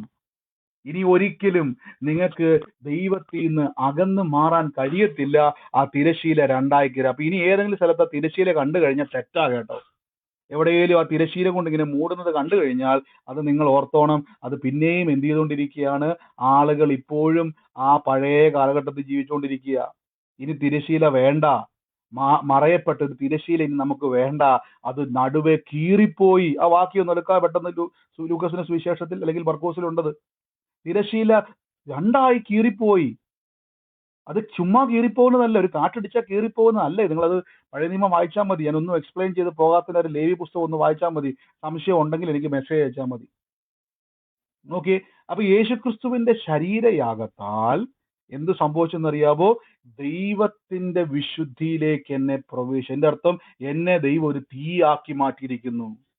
ദൈവമാകുന്ന തീ പോലെ തന്നെ എന്നെ അതേ തീയാക്കി, ദഹിപ്പിക്കുന്ന അഗ്നിയാക്കി ദൈവം എന്നെ മാറ്റിയിരിക്കും. അതുകൊണ്ടാണ് ഞാൻ പറഞ്ഞത്, നിങ്ങൾ സ്റ്റൗ കത്തിച്ചിട്ട് നിങ്ങൾ അടുത്ത് കൊണ്ടുവന്ന ഒരു പേപ്പറയിലോ മറ്റെന്തെങ്കിലോ ഒരു തീ കത്തിച്ചാൽ നിങ്ങളുടെ കൈ പൊള്ളുന്നതല്ലാതെ ആ രണ്ട് തീക്കും ഒന്നും സംഭവിക്കത്തില്ല. അവർ നല്ല സന്തോഷത്തോടെ ഇരിക്കും. ദൈവമാകുന്ന, ബൈബിളിൽ പറയുന്നു, അവൻ അടുത്തു കൂടാത്ത വെളിച്ചത്തിൽ വസിക്കുന്നവൻ, അവൻ ദഹിപ്പിക്കുന്ന അഗ്നിയാണ്. ആ വിശുദ്ധിയെ കാണിക്കുന്ന അടയാളമാണത്. അതിന്റെ അർത്ഥം, പിശാച് അടുത്ത് ചെന്നാൽ, ദൈവത്തിനടുക്കിലേക്ക് പിശാച് ഇപ്പൊ കൊമ്പും വാളുമായിട്ട് ചെന്ന് കഴിഞ്ഞാൽ അവൻ കത്തിപ്പോകും. അവിടെ നിൽക്കാൻ കഴിയത്തില്ല. ദൈവത്തിനടുക്കിലേക്ക് അവൻ വന്നു കഴിഞ്ഞാൽ, അതുകൊണ്ട് അവിടെ പിശാച് നിങ്ങളെ വിട്ട് ഓടിപ്പോകും എന്ന് പറയാൻ കാരണം, അത്രത്തോളം വിശുദ്ധിയിലേക്ക് നിങ്ങളാക്കി വെച്ചിരിക്കുന്നു. എന്താണ് ഇതിന്റെ അർത്ഥം? ഇത്രയേ ഉള്ളൂ, നിങ്ങളിപ്പോ ദൈവത്തിന്റെ കൂടെ ഇരിക്കുകയാണ്. ഇനി ഇത് നിങ്ങൾ പ്രാർത്ഥിക്കുന്ന സമയത്ത്, ഇത് നിങ്ങൾക്ക് മനസ്സിലായാലും നമ്മൾ മുഴുവനായിട്ട് എടുക്കുന്നില്ല. വരും ദിവസങ്ങളിൽ ഇത് വലിയൊരു വിഷയമാണെന്ന് എനിക്കറിയാം. പക്ഷേ പരിശുദ്ധാത്മാവ് നമ്മളെ അപ്പൊ ഇനി ഏതെങ്കിലും സ്ഥലത്ത് ചെല്ലുമ്പോൾ, ഏതെങ്കിലും പള്ളിയിൽ ഒരു തിരശീല കണ്ടു കഴിഞ്ഞാൽ അവിടെ പോയിട്ട് നിങ്ങൾ കൈയും കൂപ്പി നിൽക്കരുതേ. തിരശീലയൊക്കെ കീറിപ്പോയിരിക്കുന്നു. ആ വാക്യം ഒന്ന് എടുക്കാവോ? ലൂക്കോസ് ലീഗയുടെ സുവിശേഷത്തിൽ ആ വാക്യം ഒന്ന് എടുക്കാവോ? എനിക്ക് വേഗത്തിൽ സെർച്ച് ചെയ്ത് അതൊന്ന് വായിച്ചിട്ട് നമുക്കൊന്ന് പോവാം. ലൂക്കോസ് 23:45 അല്ലേ? ലൂക്കോസ് 23:45 വാക്യത്തിൽ നമുക്ക് ആ വാക്യം ഒന്ന് കാണാം. ഞാൻ ആ വാക്യം എടുക്കാൻ വേണ്ടി വെച്ചതല്ല, പക്ഷെ പെട്ടെന്ന് എൻ്റെ ഉള്ളത്തിലേക്ക് അത് വന്നുകൊണ്ട് എടുത്തതാണ്. അപ്പൊ ചിലത് പറയും, ബ്രദറെ ആ തിരശീല അല്ല ഈ തിരശീല. എക്സ്പ്ലെയിൻ ചെയ്യാൻ വേണ്ടി ചില ആൾക്കാരുണ്ട്. എന്താണെങ്കിലും തിരശീലയ്ക്ക് അപ്പുറത്തേക്ക് എന്ത് മറച്ചു വെച്ചാലും അത് പഴയ നിയമമാണ്. കാര്യം ഇതൊന്നും മറവല്ല എന്നാണ് കാണിക്കുന്നത്. എനിക്കിത് ദൈവ സാന്നിധ്യം മറവല്ല.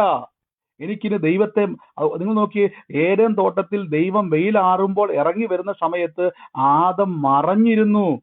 എന്തുകൊണ്ട് ആദം മറഞ്ഞിരുന്നു ചോദിച്ചു കഴിഞ്ഞാൽ, ദൈവത്തിന്റെ അടുക്കിലേക്ക് വരുമ്പോഴേക്ക് അവൻ അടുക്കാൻ പറ്റുന്നില്ല. അവന് കുറവ് ഫീൽ ചെയ്യാൻ തുടങ്ങി. അവന്റെ ദൈവസന്നിധിയിൽ അയോഗ്യനാണെന്ന് തോന്നാൻ തുടങ്ങി. ഇന്നും പലപ്പോഴും പല സഭകളിലും പഠിപ്പിക്കുന്നുണ്ട്, നിനക്ക് യോഗ്യതയില്ലെന്നും നിന്റെ പ്രാർത്ഥന ദൈവം കേൾക്കത്തില്ല, നിന്റെ കുറവുള്ളത് കൊണ്ടാണ് ദൈവം പ്രസാദിക്കാതെന്ന് പറയുമ്പോൾ അവിടെ നിന്ന് കൈ അടിക്കരുതേ. നിങ്ങൾ നോക്കിയേ, ദൈവത്തിലെ ഏകദേശം 6 മണി നേരമായപ്പോൾ യേശു അവരോട്, നിങ്ങൾ എൻ്റെ കൂടെ പർദീസിലിരിക്കും, ഞാൻ സത്യമായിട്ട് പറയുന്നു, ഏകദേശം 6 മണി നേരമായപ്പോൾ സൂര്യൻ ഇരുണ്ടുപോയി. 9 മണി നേരത്ത് ദേശമൊക്കെയും അന്ധകാരമുണ്ടായി.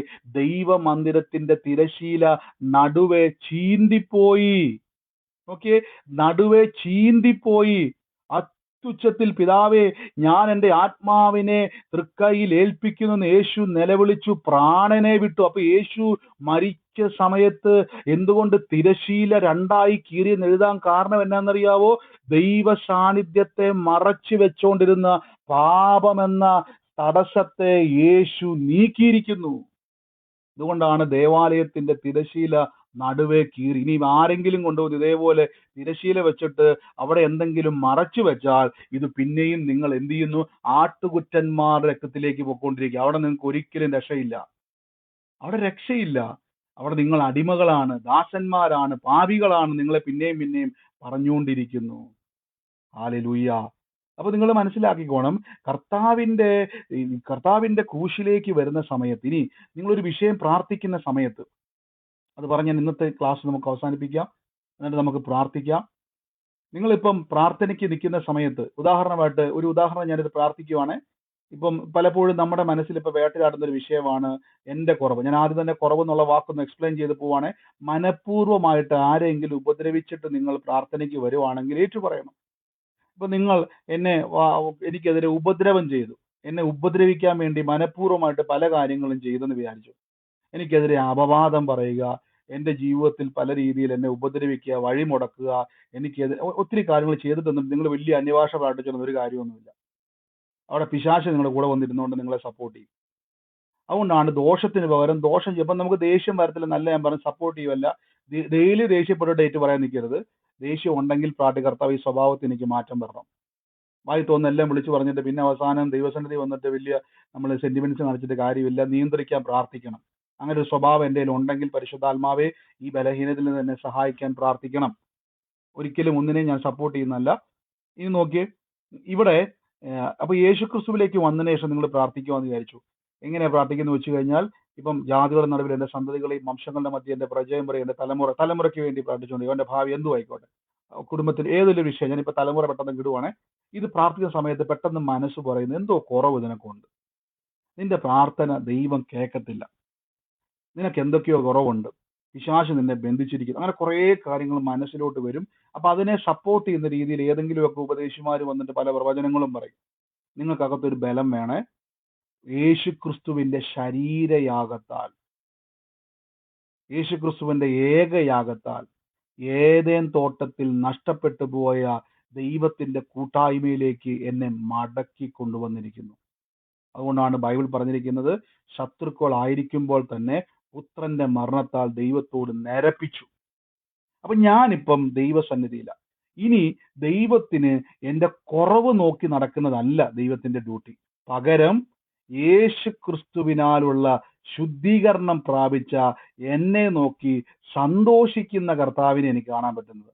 അതുകൊണ്ടാണ് പലപ്പോഴും ബൈബിളിൽ പറഞ്ഞിരിക്കുന്നത്, നിങ്ങളുടെ ഉള്ളിൽ ക്ഷീണിച്ചു മടുത്തു പോകാതിരിപ്പാൻ പാപികളാൽ ഇങ്ങനെ വിരോധം സഹിച്ചവനെ ധ്യാനിച്ചു കൊള്ളുവിന്ന് എബ്രായ ലേഖനം പറഞ്ഞിരിക്കുന്നത്. അപ്പൊ ക്ഷീണമൊക്കെ വരും. പ്രാർത്ഥിച്ചിട്ട് പല കാര്യങ്ങളും നടക്കാതെ വരുമ്പം ക്ഷീണം വരും, അല്ലേ?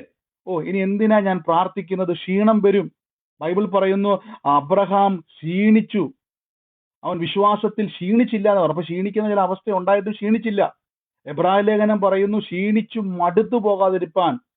അപ്പൊ ക്ഷീണിച്ചു മടുപ്പുകൾ നമ്മുടെ മനസ്സിലേക്ക് വരുമ്പോൾ നിങ്ങൾ ഉടനെ ധൈര്യപ്പെടണം. ഇല്ല ഇല്ല ഇല്ല ഇല്ല, എൻ്റെ യേശു ക്രിസ്തുവിന്റെ കാൽവരി യാഗത്താൽ ദൈവത്തോട് എന്നെ അടുപ്പിച്ചിരിക്കുന്നു.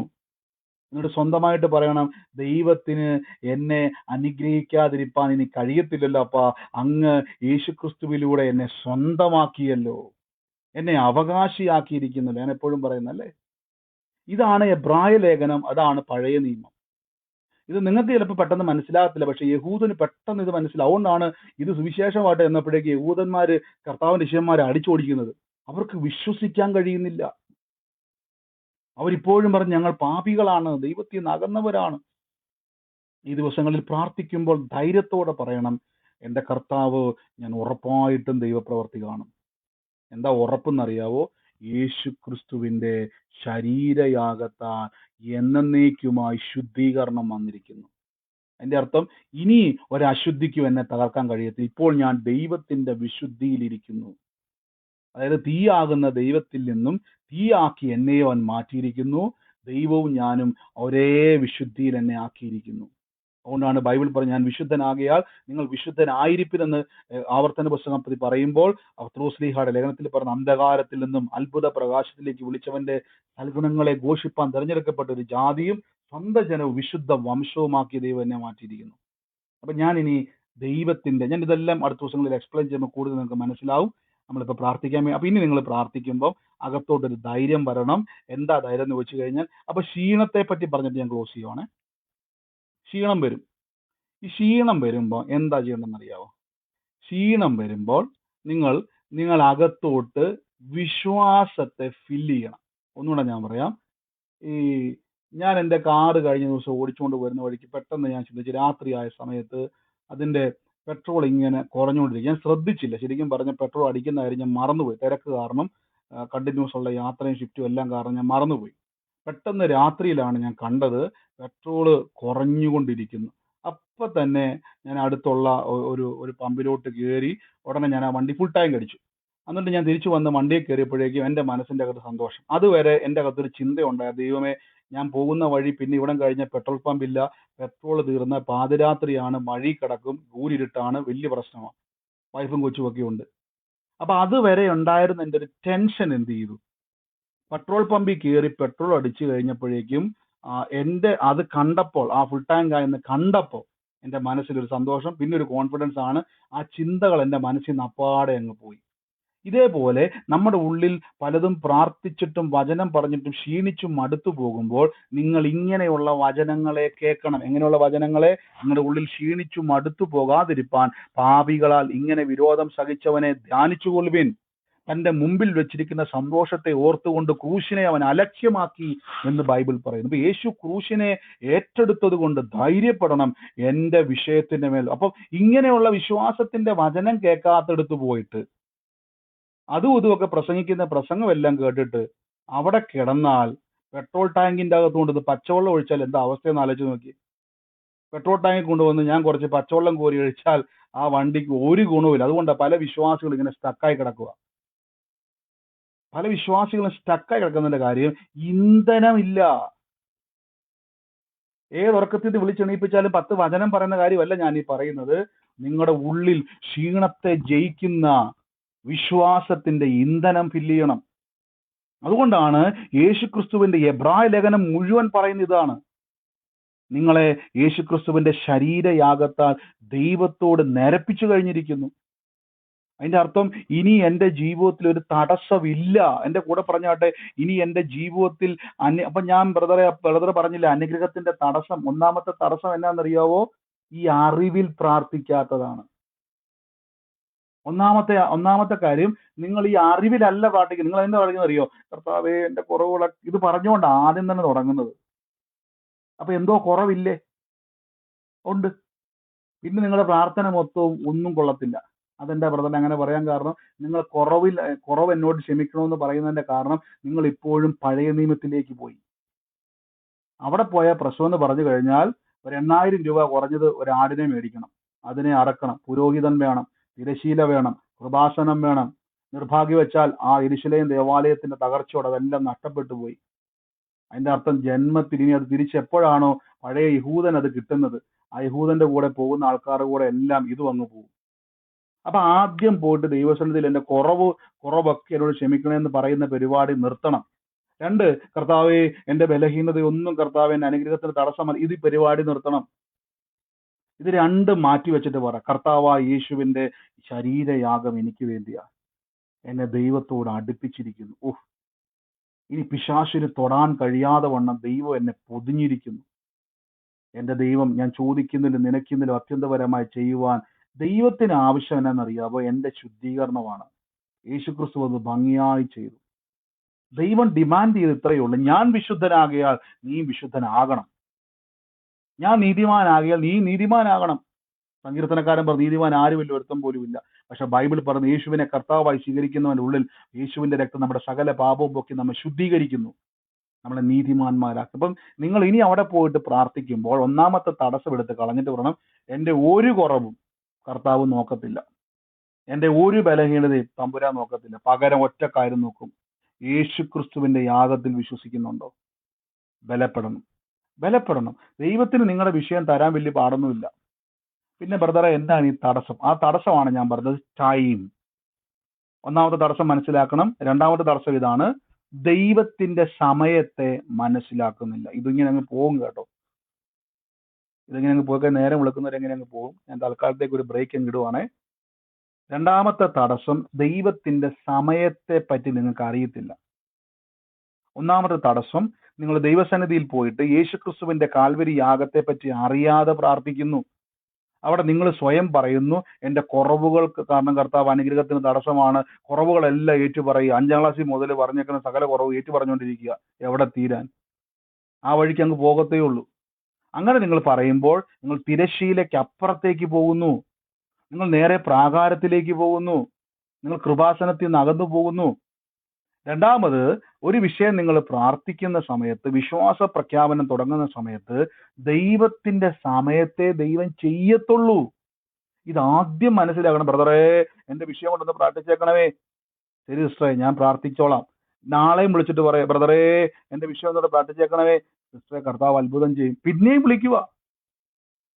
ഞാൻ കുറ്റപ്പെടുത്തുമല്ല കേട്ടോ. നിങ്ങൾ ദേഷ്യം തോന്നുന്നു, ബ്രദർ എന്നാ മനുഷ്യനല്ലേ, ഞങ്ങൾ സങ്കടപ്പെട്ട് വിളിക്കുമ്പോഴേക്കും ബ്രദർ ഇങ്ങനെ എല്ലാ ദിവസവും പറയുന്നത്, ഞാൻ എന്നാ ചെയ്യാനാ? ദൈവം തക്ക സമയത്തെ പ്രവർത്തിക്കത്തുള്ളന്നേ. ദൈവം തക്ക സമയത്തെ പ്രവർത്തിക്കത്തുള്ളൂ. അയ്യോ, അപ്പൊ അതുവരെ ഞാൻ എന്നാ ചെയ്യും? ഒന്നും പേടിക്കണ്ട, ദൈവം കൂടെയുണ്ട്. ബലപ്പെടുക. അതാണ് കൂട്ടായ്മ. അതാണ് ആരാധിക്കാനൊക്കെ പറയുന്നത്. ആരാധനയ്ക്ക് പോയിരുന്നുകൊണ്ട് അവിടെ ഇവിടെ നോക്കിക്കൊണ്ടിരിക്കാതെ ദൈവത്തെ ഒന്ന് ആരാധിക്കാൻ മനസ്സൊക്കെ ഒന്ന് ഫ്രീ ആവും. ആ കൂട്ടായ്മയിൽ പോയിരുന്നുകൊണ്ട് കൂർക്കം വലിച്ചിരുന്ന് ഉറങ്ങാതെ ഒന്ന് എണീറ്റൊക്കെ ഇരുന്നുകൊണ്ട് ദൈവവചനം കേൾക്കുക. അപ്പൊ ഉറക്കമൊക്കെ അങ്ങോട്ട് പോകും. നല്ല വചനം കേൾക്കണം കേട്ടോ. ഇതൊക്കെ ചെയ്യാതെ അപ്പൊ ബ്രദറിന് എന്റെ ടെൻഷൻ അറിയാൻ പറഞ്ഞത്, അതുകൊണ്ടാണ് ക്ഷീണിച്ചും മടുത്തു പോകാതിരിപ്പം. ഇങ്ങനെയുള്ള വചനം കേൾക്കകത്തോട്ട്, ഇങ്ങനെയുള്ള വചനം ഞാൻ എൻ്റെ ജീവിതത്തിൽ പലപ്പോഴും ക്ഷീണിച്ചു പോകുമ്പോൾ എനിക്ക് വിശ്വാസം തരുന്ന, ബലം തരുന്ന ചില അഭിഷക്തന്മാരുടെ മെസ്സേജുകൾ മാത്രം ഞാൻ യൂട്യൂബിൽ ഞാൻ കാണുന്ന എല്ലാ മെസ്സേജും കേൾക്കത്തൊന്നുമില്ല. ഞാൻ അപ്പം തന്നെ സ്കിപ്പ് ചെയ്ത് വിടും. പക്ഷെ എനിക്ക് വിശ്വാസത്തിൽ ബലം തരുന്ന മെസ്സേജുകൾ ഞാൻ തന്നെയും പിന്നെയും കേൾക്കും. ഞാൻ പിന്നെയും കേട്ടുകൊണ്ടിരിക്കും. എന്തിനാണെന്നറിയാവോ?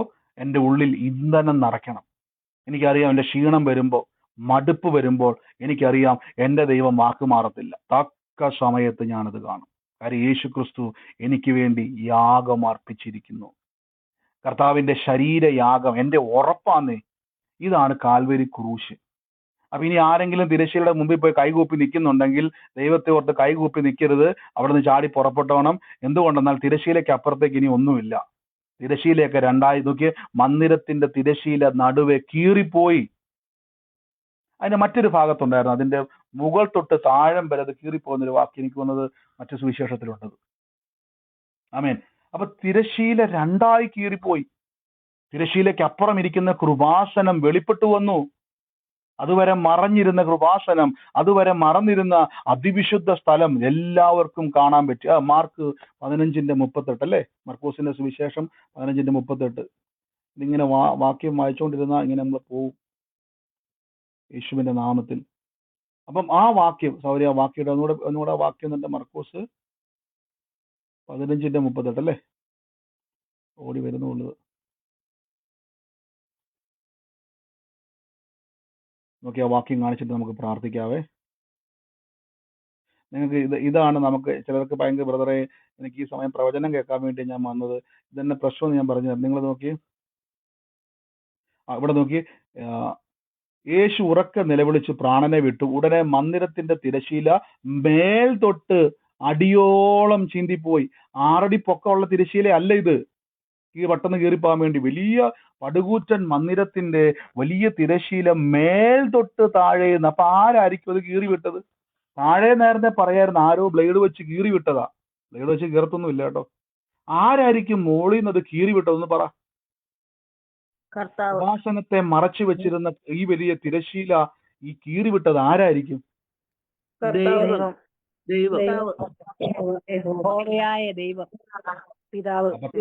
അത് യേശു മരിച്ച ഉടനെ ആ തിരശീല മോൾ തൊട്ട് തമ്പുരാൻ കീറി വിട്ടു. അതിന്റെ അർത്ഥം എന്താണെന്നറിയാവോ? ഇനി ഒരാൾക്കും ഞാൻ മറവല്ല, ഇനി കൃപാസനം മറവല്ല, ഇനി ആർക്കും അന്യനല്ല, ഇനി നിങ്ങൾ പരദേശിയല്ല, നിങ്ങൾ ഇനി അകന്നവരല്ല, പാപികളല്ല, ശത്രുക്കളല്ല, നിങ്ങൾ എൻ്റെ ദൈവ മക്കൾ എന്ന് അറിയപ്പെടുന്ന തെളിവാണിത്. അപ്പം ഇനി മുതലൊന്ന് ധൈര്യപ്പെടുക വചനമെല്ലാം കേട്ടിട്ട്. അയ്യോ ബ്രദറെ, ഞാൻ പ്രാർത്ഥിച്ചാൽ വല്ലതും നടക്കും. നിങ്ങൾ പ്രാർത്ഥിച്ചാലേ വല്ലതും നടക്കത്തുള്ളന്നേ.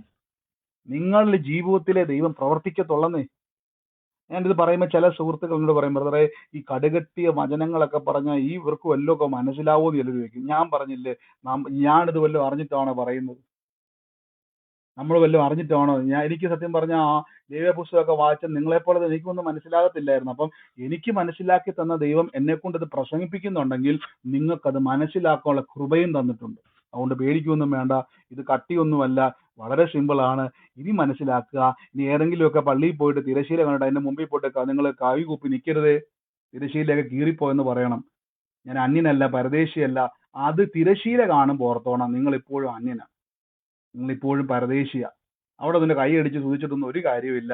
ഇനി നിങ്ങൾക്ക് ഒരു രക്ഷ വരാനില്ല. പകരം ആ തിരശ്ശീലയ്ക്ക് അപ്പുറത്ത് തന്നെ കൃപാസന വിരിപ്പുണ്ട്. ആ കൃപാസനത്തോട് ഓടിച്ചെന്നിട്ട് എൻ്റെ കർത്താവായ യേശുവെ, ഞാനത് അടുത്ത ദിവസം വരുമെന്ന് കൂടുതൽ മനസ്സിലാവുവേ. നമുക്ക് ഒരുമിച്ച് പ്രാർത്ഥിക്കാം. അപ്പൊ 2 തടസ്സങ്ങളെ നമ്മളിന്ന് മാറ്റി. ഒന്ന്, കുറവുകൾ പറയരുത്. രണ്ടാമത്തത് സമയം, ടൈം. മടുത്തു പോകുമ്പോൾ, ബ്രദറെ ഞാൻ പ്രാർത്ഥിച്ച് മടുത്തു ബ്രദറെ. അപ്പൊ ഇനി മടുത്തെങ്കിലും ഒരു കാര്യം പറയാം. ഞാൻ അവിടെ നിന്ന് നാളെ തുടങ്ങാൻ വേണ്ടി പോകുന്നത്, മടുപ്പിൽ നിന്ന് തുടങ്ങാൻ വേണ്ടി പോകുന്നത്. എന്താണ് മടുപ്പ്, എന്താണ് സമയം, ഇത് രണ്ടും നിന്നാണ് നാളെ തുടങ്ങാൻ വേണ്ടി പോകുന്നത്. അപ്പൊ ഇന്ന് നമ്മൾ കേട്ട വചനത്തിൽ നിന്ന് പ്രാർത്ഥിക്കാൻ വേണ്ടി പോകുന്നു. പരിശുദ്ധാത്മാവേ, ദൈവം ചെയ്യുന്ന വലിയ പ്രവർത്തിക്കായി സ്തുതിക്കുന്നു, വലിയ കൃപകൾക്കായി സ്തുതിക്കുന്നു, വലിയ നന്മകൾ. നിങ്ങൾ കഴിയുമെങ്കിൽ ഈ വചനങ്ങളൊക്കെ യൂട്യൂബിൽ പിന്നെയും പിന്നെയും കേൾക്കുക. കാരണം എന്തെന്നറിയോ, നിങ്ങളുടെ വിശ്വാസമൊക്കെ ഒന്ന് വർദ്ധിക്കണം. കരഞ്ഞു കൂകി ഇരുന്നുകൊണ്ട് ഒരു കാര്യമൊന്നുമില്ല കേട്ടോ. ഞാനും കുറെ നാൾ കരഞ്ഞു കൂകിയിരുന്ന ഒരു മാറ്റം ഉണ്ടായില്ല. ഇറങ്ങി അങ്ങോട്ട് കർത്താവിന്റെ വചനത്തിൽ ദൈവം ബലപ്പെടുത്തിയപ്പോഴാണ് മനസ്സിലാക്കിയത്, കരഞ്ഞത് കൊണ്ട് കുറെ കണ്ണുനീര് പറ്റുന്നതല്ലാതെ പ്രത്യേകിച്ച് എനിക്ക് ഗുണമൊന്നുമില്ല. പക്ഷേ കർത്താവ് എന്നോട് ചേർന്ന് നിന്നാൽ, ബൈബിൾ പറയുന്നു, എന്നോട് പറ്റിയിരുന്നാൽ ഞാൻ നിന്നെ വിടുവിച്ചിരിക്കും. നന്ദി പിതാവ്, യേശുവിന്റെ അധികാരമുള്ള നാമത്തിൽ ഇന്ന് ഞാൻ ബ്ലസ് ചെയ്ത് പ്രാർത്ഥിക്കുന്നപ്പ, in the name of Jesus. ഭവനങ്ങളെ കർത്താവെ അങ്ങ് സ്പർശിക്കുന്നല്ലോ, ഭവനങ്ങളെ ദൈവം തൊടുന്നല്ലോ. In the name of Jesus Christ, യേശുവിന്റെ അധികാരമുള്ള നാമത്തിൽ നിന്ന് ബ്ലസ് ചെയ്യുന്നപ്പ. ഈ ദിവസങ്ങളിൽ നിങ്ങളൊരു കർത്താവിന്റെ ആലോചന, ഞാൻ തുടക്കത്തിലേ പറയുന്നു, ഞാനിത് അൺമ്യൂട്ട് ചെയ്യുന്ന സമയത്ത്, പ്രവചന ആലോചനകൾ വരുന്ന സമയത്ത് പലപ്പോഴും നിങ്ങൾക്കറിയാം, കർത്താവ് നമ്മോട് ഇടപെടുന്ന സമയമാണ്, ദൈവം നമ്മളെ ശക്തീകരിക്കുന്ന സമയമാണ്. രോഗസൗഖ്യങ്ങളായിക്കോട്ടെ, പ്രവചന ആലോചനകളായിക്കോട്ടെ, ഇതൊക്കെയും കേൾക്കുമ്പോൾ എല്ലാ ഡിസ്റ്റർബൻസുകളൊക്കെ മാറ്റി വെച്ചിട്ട് ഒന്ന് പ്രാർത്ഥനയോടെ ഇരിക്കും. ദൈവം ഒന്ന് ഇടപെടും. അയ്യോ ബ്രദറെ, എന്നോടൊന്നും ഇടപെടുന്നില്ല. നിങ്ങൾ ഇടപെടാത്ത നിങ്ങളുടെ കുറവുള്ളതുകൊണ്ടല്ല, നിങ്ങൾക്ക് ദൈവം ഒരു സമയം വെച്ചിട്ടുണ്ട് ആലോചനയ്ക്ക്. ഈ ദിവസങ്ങളിൽ കൂട്ടായ്മയെ ബലപ്പെടുക.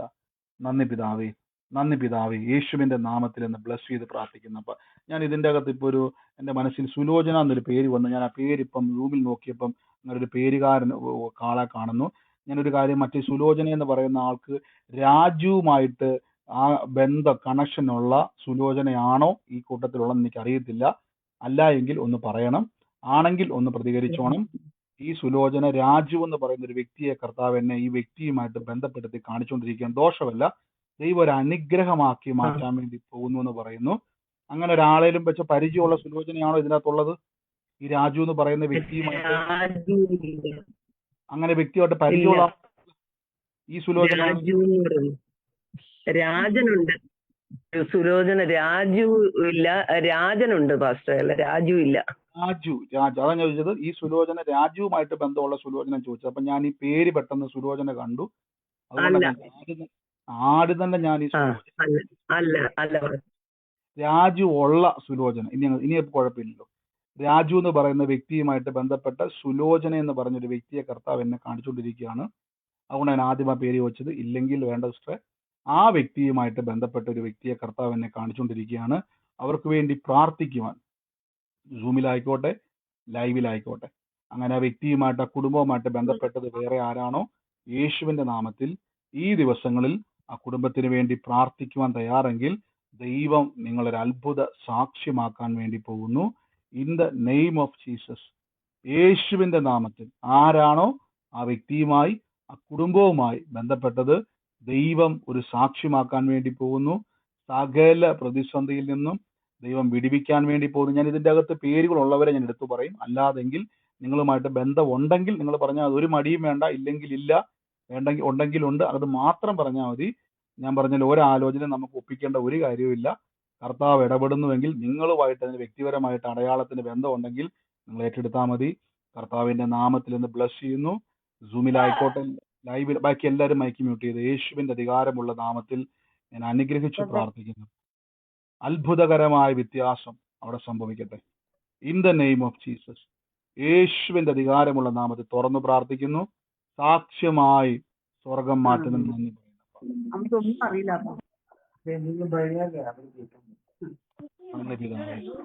യേശുവിന്റെ നാമത്തിൽ ഞാൻ ബ്ലസ് ചെയ്യുന്നപ്പാ. Thank you Holy Spirit, thank you Holy Spirit. പിന്നെയും നമുക്ക് കർത്താവിന്റെ തിരുസന്നിധിയിൽ പ്രാർത്ഥിക്കാം. കർത്താവെ, ഞങ്ങളുടെ വലിയ മഹത്വം ഇന്ന് വെളിപ്പെടുത്തുന്നല്ലോ. 1971 മാർച്ച് മാസത്തിൽ ജനിച്ച ഒരു വ്യക്തിയെ കർത്താവ് ഇങ്ങനെ എടുത്തു കാണിച്ചുകൊണ്ടിരിക്കുകയാണ്. 1971 മാർച്ച് മാസത്തിൽ ജനിച്ച ഒരു വ്യക്തിയുടെ ഭവനത്തെ കർത്താവിനെ എടുത്ത് കാണിച്ചുകൊണ്ടിരിക്കുകയാണ്. കർത്താവ് ഒരു വാക്ക് പറയുന്നു, ഈ ദിവസങ്ങളിൽ കർത്താവ് ആ ഭവനവുമായിട്ട് ബന്ധപ്പെട്ട് ഇരുണ്ട് മൂടിയിരിക്കുന്ന അവസ്ഥയ്ക്കകത്തു നിന്നും വെളിച്ചം ഉദിക്കുന്നത് പോലെ കർത്താവിന്റെ ചില പ്രവർത്തികളെ കർത്താവ് കുടുംബത്തിന്റെ മേൽ ചെയ്യുവാൻ വേണ്ടി പോകുന്നു എന്ന് പറയുന്നു. ആ വ്യക്തിയുമായി ബന്ധപ്പെട്ട, ഈ അടയാളവുമായി ബന്ധപ്പെട്ട ആരാണോ ഇന്ന് ലൈവിലോ സൂമിലോ ആയിക്കോട്ടെ, ആ വ്യക്തി യേശുവിന്റെ നാമത്തിൽ സ്വീകരിച്ച ആ വ്യക്തിയുടെ ഭവനത്തെയാണ് കർത്താവിന് തൊഴാൻ വേണ്ടി പോകുന്നത്. ദൈവത്തിന്റെ സമാധാനം വെളിപ്പെടാൻ വേണ്ടി പോകുന്നു. കർത്താവ് ഒരു സ്വസ്ഥതയെ ആ ഭവനത്തിന്റെ മേൽ കൽപ്പിക്കാൻ വേണ്ടി പോകുന്നു എന്ന് ഞാൻ യേശുവിന്റെ നാമത്തിൽ ഇന്ന് അനുഗ്രഹിച്ചു പ്രാർത്ഥിക്കുന്നപ്പാ. യേശുവെ, നന്ദി പിതാവേ, നിങ്ങളുടെ വലിയ മഹത്വം ആ കുടുംബത്തിന്റെ മേൽ വെളിപ്പെടുന്നതിന് നന്ദി പറയുന്നപ്പാ. യേശുവിന്റെ നാമത്തിൽ ഞാൻ റിലീസ് ചെയ്ത് പ്രാർത്ഥിക്കുന്നപ്പാ. അതോടൊപ്പം തന്നെ കർത്താവിന്റെ പറഞ്ഞു. ബ്രദറെ, 1971 മാർച്ചിലെ എൻ്റെ വൈഫിന്റെ ഡേറ്റ് ഓഫ് ബർത്ത് ആണ്. എൻ്റെ വൈഫിന്റെ ഇതാണ് അന്ന് ഏറ്റെടുത്തു. ഇന്ന് ആ കുടുംബത്തിന്റെ മേൽ കർത്താവ് അന്ധകാരം നീങ്ങി വെളിച്ചത്തെ കർത്താവ് കൊണ്ടുവരാൻ വേണ്ടി പോവാണ്. ഒരു ഗസ്റ്റായിട്ട് ഒരു മനുഷ്യനെ കർത്താവ് ആ കുടുംബത്തിലോട്ട് യാദൃശ്യം, അതിന്റെ അർത്ഥം നിങ്ങളുടെ റിലേഷനിലുള്ള ആളല്ല, പക്ഷെ നിങ്ങൾക്ക് അറിയാവുന്ന ഒരു കാര്യവുമായിട്ട് ബന്ധപ്പെട്ട ഒരു മനുഷ്യനെ ദൈവം അയക്കാൻ വേണ്ടി പോകുന്നു. ആ വ്യക്തി നിമിത്തം, ചിലപ്പോൾ അത് ഫോൺ കോളിലായിരിക്കാം, അല്ലാതെ നേരിട്ട് വരുന്നതായിരിക്കാം, ഒരു കണക്ഷനാണ്. അത് നിമിത്തം ദൈവം നിങ്ങളുടെ ജീവിതത്തിൽ ഒരു വഴിത്തിരിവിനെ ചെയ്യുവാൻ വേണ്ടി പോകുന്നു. അനുഗ്രഹിച്ചു പ്രാർത്ഥിക്കുന്നു. യേശുവിന്റെ നാമത്തിൽ ആമേൻ പറഞ്ഞത് ഏറ്റെടുത്ത ബ്രദറെ, തുറക്കാൻ വേണ്ടി പോകുന്നു. ആലോചനയൊക്കെ എഴുതി വെച്ച് നിങ്ങൾ പ്രാർത്ഥിക്കണം. ആലോചന കേട്ടിട്ട് നിങ്ങളത് നാളെ അത് സംഭവിക്കാൻ പല ദൈവിക ആലോചനകളും നിവർത്തി നമ്മൾ സാക്ഷ്യം കേട്ടോണ്ടിരിക്കുന്നു, അനുദിനം നമ്മൾ കേൾക്കുന്നു. അപ്പൊ നിങ്ങളത് എഴുതി വെച്ച് സീരിയസ് ആയിട്ട് പ്രാർത്ഥിക്കണം. എല്ലാവരോടും ഞാൻ പറയുന്നത്, ഡാനി എന്ന് പറയുന്ന ഒരു വ്യക്തിയുടെ ഭവനത്തെ കർത്താവ് തൊടുന്നാട്ട് പറഞ്ഞു. ഡാനി, യേശുവിന്റെ നാമത്തിൽ ആ വ്യക്തിയുടെ ഭവനത്തെ ദൈവം പ്രവർത്തിക്കുന്നതായിട്ട് പറയുന്നു. ആ കുടുംബത്തിന്റെ മേൽ ഞാൻ കാണുന്ന ഒരു കാഴ്ച എന്ന് പറഞ്ഞു കഴിഞ്ഞാൽ, ഞാൻ ഈ വെള്ളം, ഈ ഒരു കുളത്തിൽ ഇങ്ങനെ വെള്ളം കിടന്നിട്ട് ആ വെള്ളത്തിലേക്ക് മുങ്ങി മറയുന്ന ഒരു കാഴ്ച ഇങ്ങനെ കണ്ടുകൊണ്ടിരിക്കുകയാണ്. വെള്ളത്തിലോട്ട് മുങ്ങി മറിയുന്ന ഒരു കാഴ്ച, വെള്ളവുമായി ബന്ധപ്പെട്ട് വലിയൊരു അനർത്ഥം ആ ഭവനത്തിൽ നിന്ന് നീങ്ങിപ്പോകുന്നു എന്ന് പറയുന്നു. ഡാനി എന്ന് പറയുന്ന ഒരു വ്യക്തിയുമായി ബന്ധപ്പെട്ടൊരു ഭവനമാണ്. യേശുവിന്റെ നാമത്തിൽ ഇന്ന് ഞാൻ പ്രാർത്ഥിക്കുന്നു, അനർത്ഥം ഇറങ്ങിപ്പോട്ടെ യേശുവിന്റെ നാമത്തിൽ. പതിയിരിക്കുന്ന സകല പിശാചിന്റെ പ്രവർത്തികളും ഇപ്പോൾ തന്നെ ആത്മാവിൽ അതിനെ വെട്ടിമാറ്റുന്നപ്പ. ആ കുടുംബത്തിന്റെ മേൽ ജീവൻ വ്യാപരിക്കട്ടെ, കുടുംബത്തിന്റെ മേൽ ദിവ്യ സമാധാനം വ്യാപരിക്കട്ടെ. യേശുവിന്റെ അധികാരമുള്ള നാമത്തിൽ തുറന്നു പ്രാർത്ഥിക്കുന്നപ്പ. പറഞ്ഞു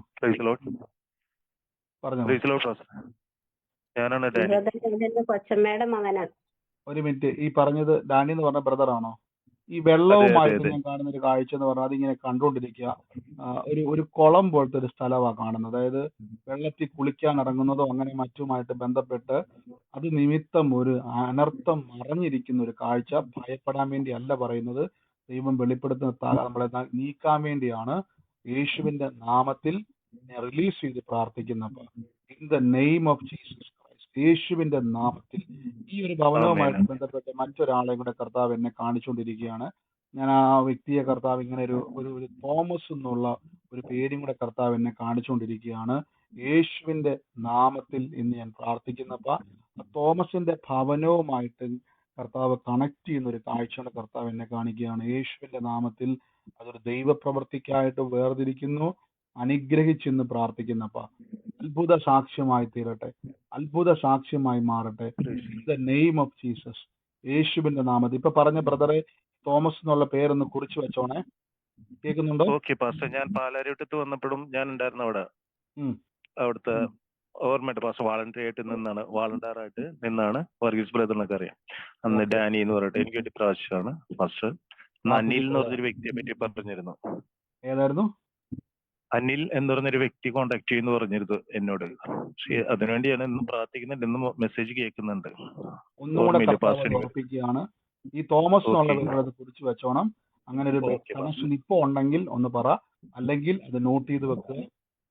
കർത്താവ് അത് ഓക്കെ, സാക്ഷ്യമാക്കി മാറ്റും. കേട്ടോ? Praise Lord. Thank you pastor. Praise ഞാനിതും ലോർഡ്. കൂടെ എല്ലാവരും ചോദിക്കുന്ന കാര്യം, അങ്ങനെ എന്തെങ്കിലും കണക്ഷൻ ഉണ്ടെന്ന് ഞാൻ ചോദിക്കുന്ന കാര്യം നിങ്ങളുടെ ജീവിതമാണ്, നിങ്ങളുടെ വ്യക്തിപരമായ കാര്യമാണ്. നമ്മൾ ഇത്രയും ആൾക്കാർ ഇതിന്റെ അകത്ത് ഈ സൂമിലും ലൈവിലും, എനിക്ക് തോന്നുന്നത് ഇതേ സമയം തന്നെ യൂട്യൂബിൽ ഏകദേശം നമ്മുടെ ഈ സൂമിൽ കൂടുന്നതിന്റെ തന്നെ ഇരട്ടി ആൾക്കാർ അതിലും കൂടുന്നുണ്ട്, യൂട്യൂബിൽ ലൈവിൽ കൂടുന്നുണ്ട്. പലപ്പോഴും അവർക്കും പബ്ലിക്കായിട്ട് സൂമിലേക്ക് വരാൻ ഭവനത്തിന്റെ അകത്ത് സ്വാതന്ത്ര്യമില്ലാത്തവരാണ്. ഫേസ്ബുക്കിലും അതേപോലെ തന്നെ ഓരോ യൂട്യൂബിലും, നമ്മുടെ 2 യൂട്യൂബ് ചാനലിലും ഒരേപോലെ ഇതേപോലെ ആൾക്കാർ കൂടുന്നുണ്ട്. ലൈവ് ഫേസ്ബുക്കിലും പോകുന്നുണ്ട്, സൂമിലും പോകുന്നുണ്ട്. ആയിരക്കണക്കിന് ആൾക്കാർ ഒരേ സമയം കണ്ടുകൊണ്ടിരിക്കും. അവരാണ് പലപ്പോഴും നമുക്ക് സാക്ഷ്യങ്ങൾ അയച്ചു തരുന്നത് വാട്സാപ്പിലൊക്കെ. അത് എൻ്റെ ജീവിതമായിരുന്നു, എൻ്റെ ആലോചന എന്നൊക്കെ പറഞ്ഞുകൊണ്ട് അവർക്ക് പബ്ലിക്കായിട്ട് വരാൻ കഴിയാത്തവരുണ്ട്. പക്ഷെ നിങ്ങളോട് ഞാൻ പറയുന്നു, ഒളിച്ചിരിക്കാൻ പറ്റത്തില്ല കേട്ടോ. നേരിട്ട് വന്ന് സാക്ഷ്യങ്ങളെ പറയണം, മടി കൂടാതെ യേശുവിന്റെ നാമത്തിൽ പറയുക. ബാക്കിയെല്ലാം കർത്താവ് ഒരുക്കുവാൻ ഇടയായിത്തീരും. എനിക്കറിയാം നിങ്ങൾ ഭയപ്പെട്ടിരിക്കുവാണ്, കർത്താവ് അതെല്ലാം മാറ്റാൻ ഇടയായിത്തീരും. നന്ദി യേശുവേ. യേശുവിന്റെ നാമത്തിൽ ഇന്ന് പ്രാർത്ഥിക്കുന്നപ്പ കർത്താവിന്റെ അത്ഭുത കൃപ ഇന്ന് വെളിപ്പെടട്ടെ. പരിശുദ്ധാത്മാവ് ഇന്ന് തൊടുന്നല്ലോ. എൻ്റെ ഉള്ളിലത്തെ കർത്താവ് എന്നെ ഒരു ഭവനത്തെ പരിശുദ്ധാത്മാവ് എന്നെ കാണിക്കുകയാണ്. ഞാൻ ആ ഭവനത്തിന് വേണ്ടി പ്രാർത്ഥിക്കുന്ന സമയത്ത് എൻ്റെ ഉള്ളത്തിൽ 2 കാഴ്ച കർത്താവ് ഒന്ന് ഒരു കയറി വരുമ്പോൾ തന്നെ ഒരു അക്വേറിയം ഉള്ള വീടാണ്. അതേ വീട്ടിൽ തന്നെ ഈ റൗണ്ട് ഷേപ്പിലുള്ള 2 അക്വേറിയം ഉണ്ട്. ഒന്ന് ചതുരപ്പെട്ടി പോലത്തെ വലിയ അക്വേറിയം, അതുകൂടാതെ ഈ വട്ടത്തിലെ നമുക്കറിയാം ഒരു ജാറ് പോലിരിക്കുന്ന ഗ്ലാസിന്റെ അക്വേറിയമുള്ള അതേ അക്വേറിയം തന്നെ മറ്റൊരു സ്ഥലത്തിരിക്കുന്നു. കർത്താവ് എന്നെ കാണിക്കുന്ന ഒരു കാഴ്ച എന്ന് പറഞ്ഞു കഴിഞ്ഞാൽ, ആ ഭവനത്തിന്റെ അകത്ത് ഷെൽഫിന്റെ അകത്ത് തുറക്കുമ്പോൾ തന്നെ ഒരു മോന്റെ പഴയ ഫോട്ടോ കർത്താവ് എന്നെ കാണിച്ചുകൊണ്ടിരിക്കുകയാണ്. ആ മോന്റെ ഒരു വട്ടം മുഖമൊക്കെയുള്ള ഒരു മോന്റെ ഫോട്ടോയാണ് കർത്താവ് എന്നെ കാണിച്ചുകൊണ്ടിരിക്കുന്നത്.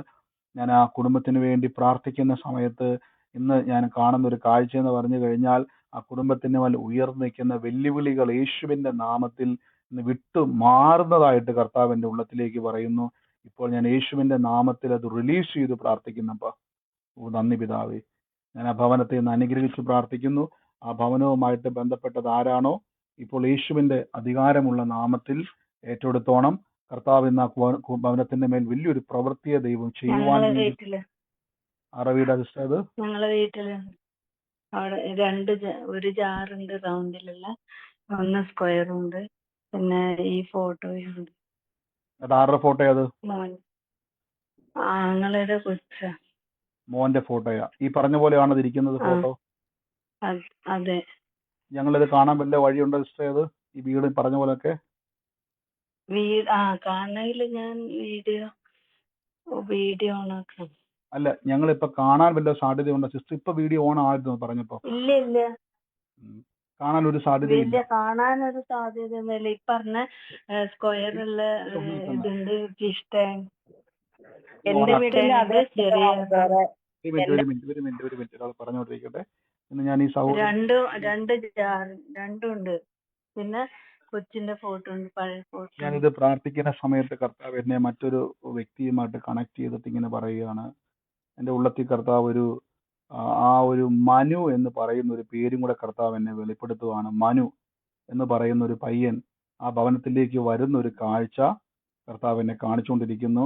ദൈവം ഒരു അനുഗ്രഹത്തിന്റെ സാക്ഷ്യമാക്കി ദൈവം ഒരു മകനെ കർത്താവ് അയക്കാൻ വേണ്ടി പോകുന്നു പറയുന്നു. യേശുവിന്റെ നാമത്തിൽ പേരുമായിട്ട് ബന്ധപ്പെട്ടിട്ടുണ്ടെങ്കിൽ അത് നോട്ട് ചെയ്തു. യേശുവിന്റെ നാമത്തിൽ ദൈവം ഒരു സാക്ഷ്യമാക്കി.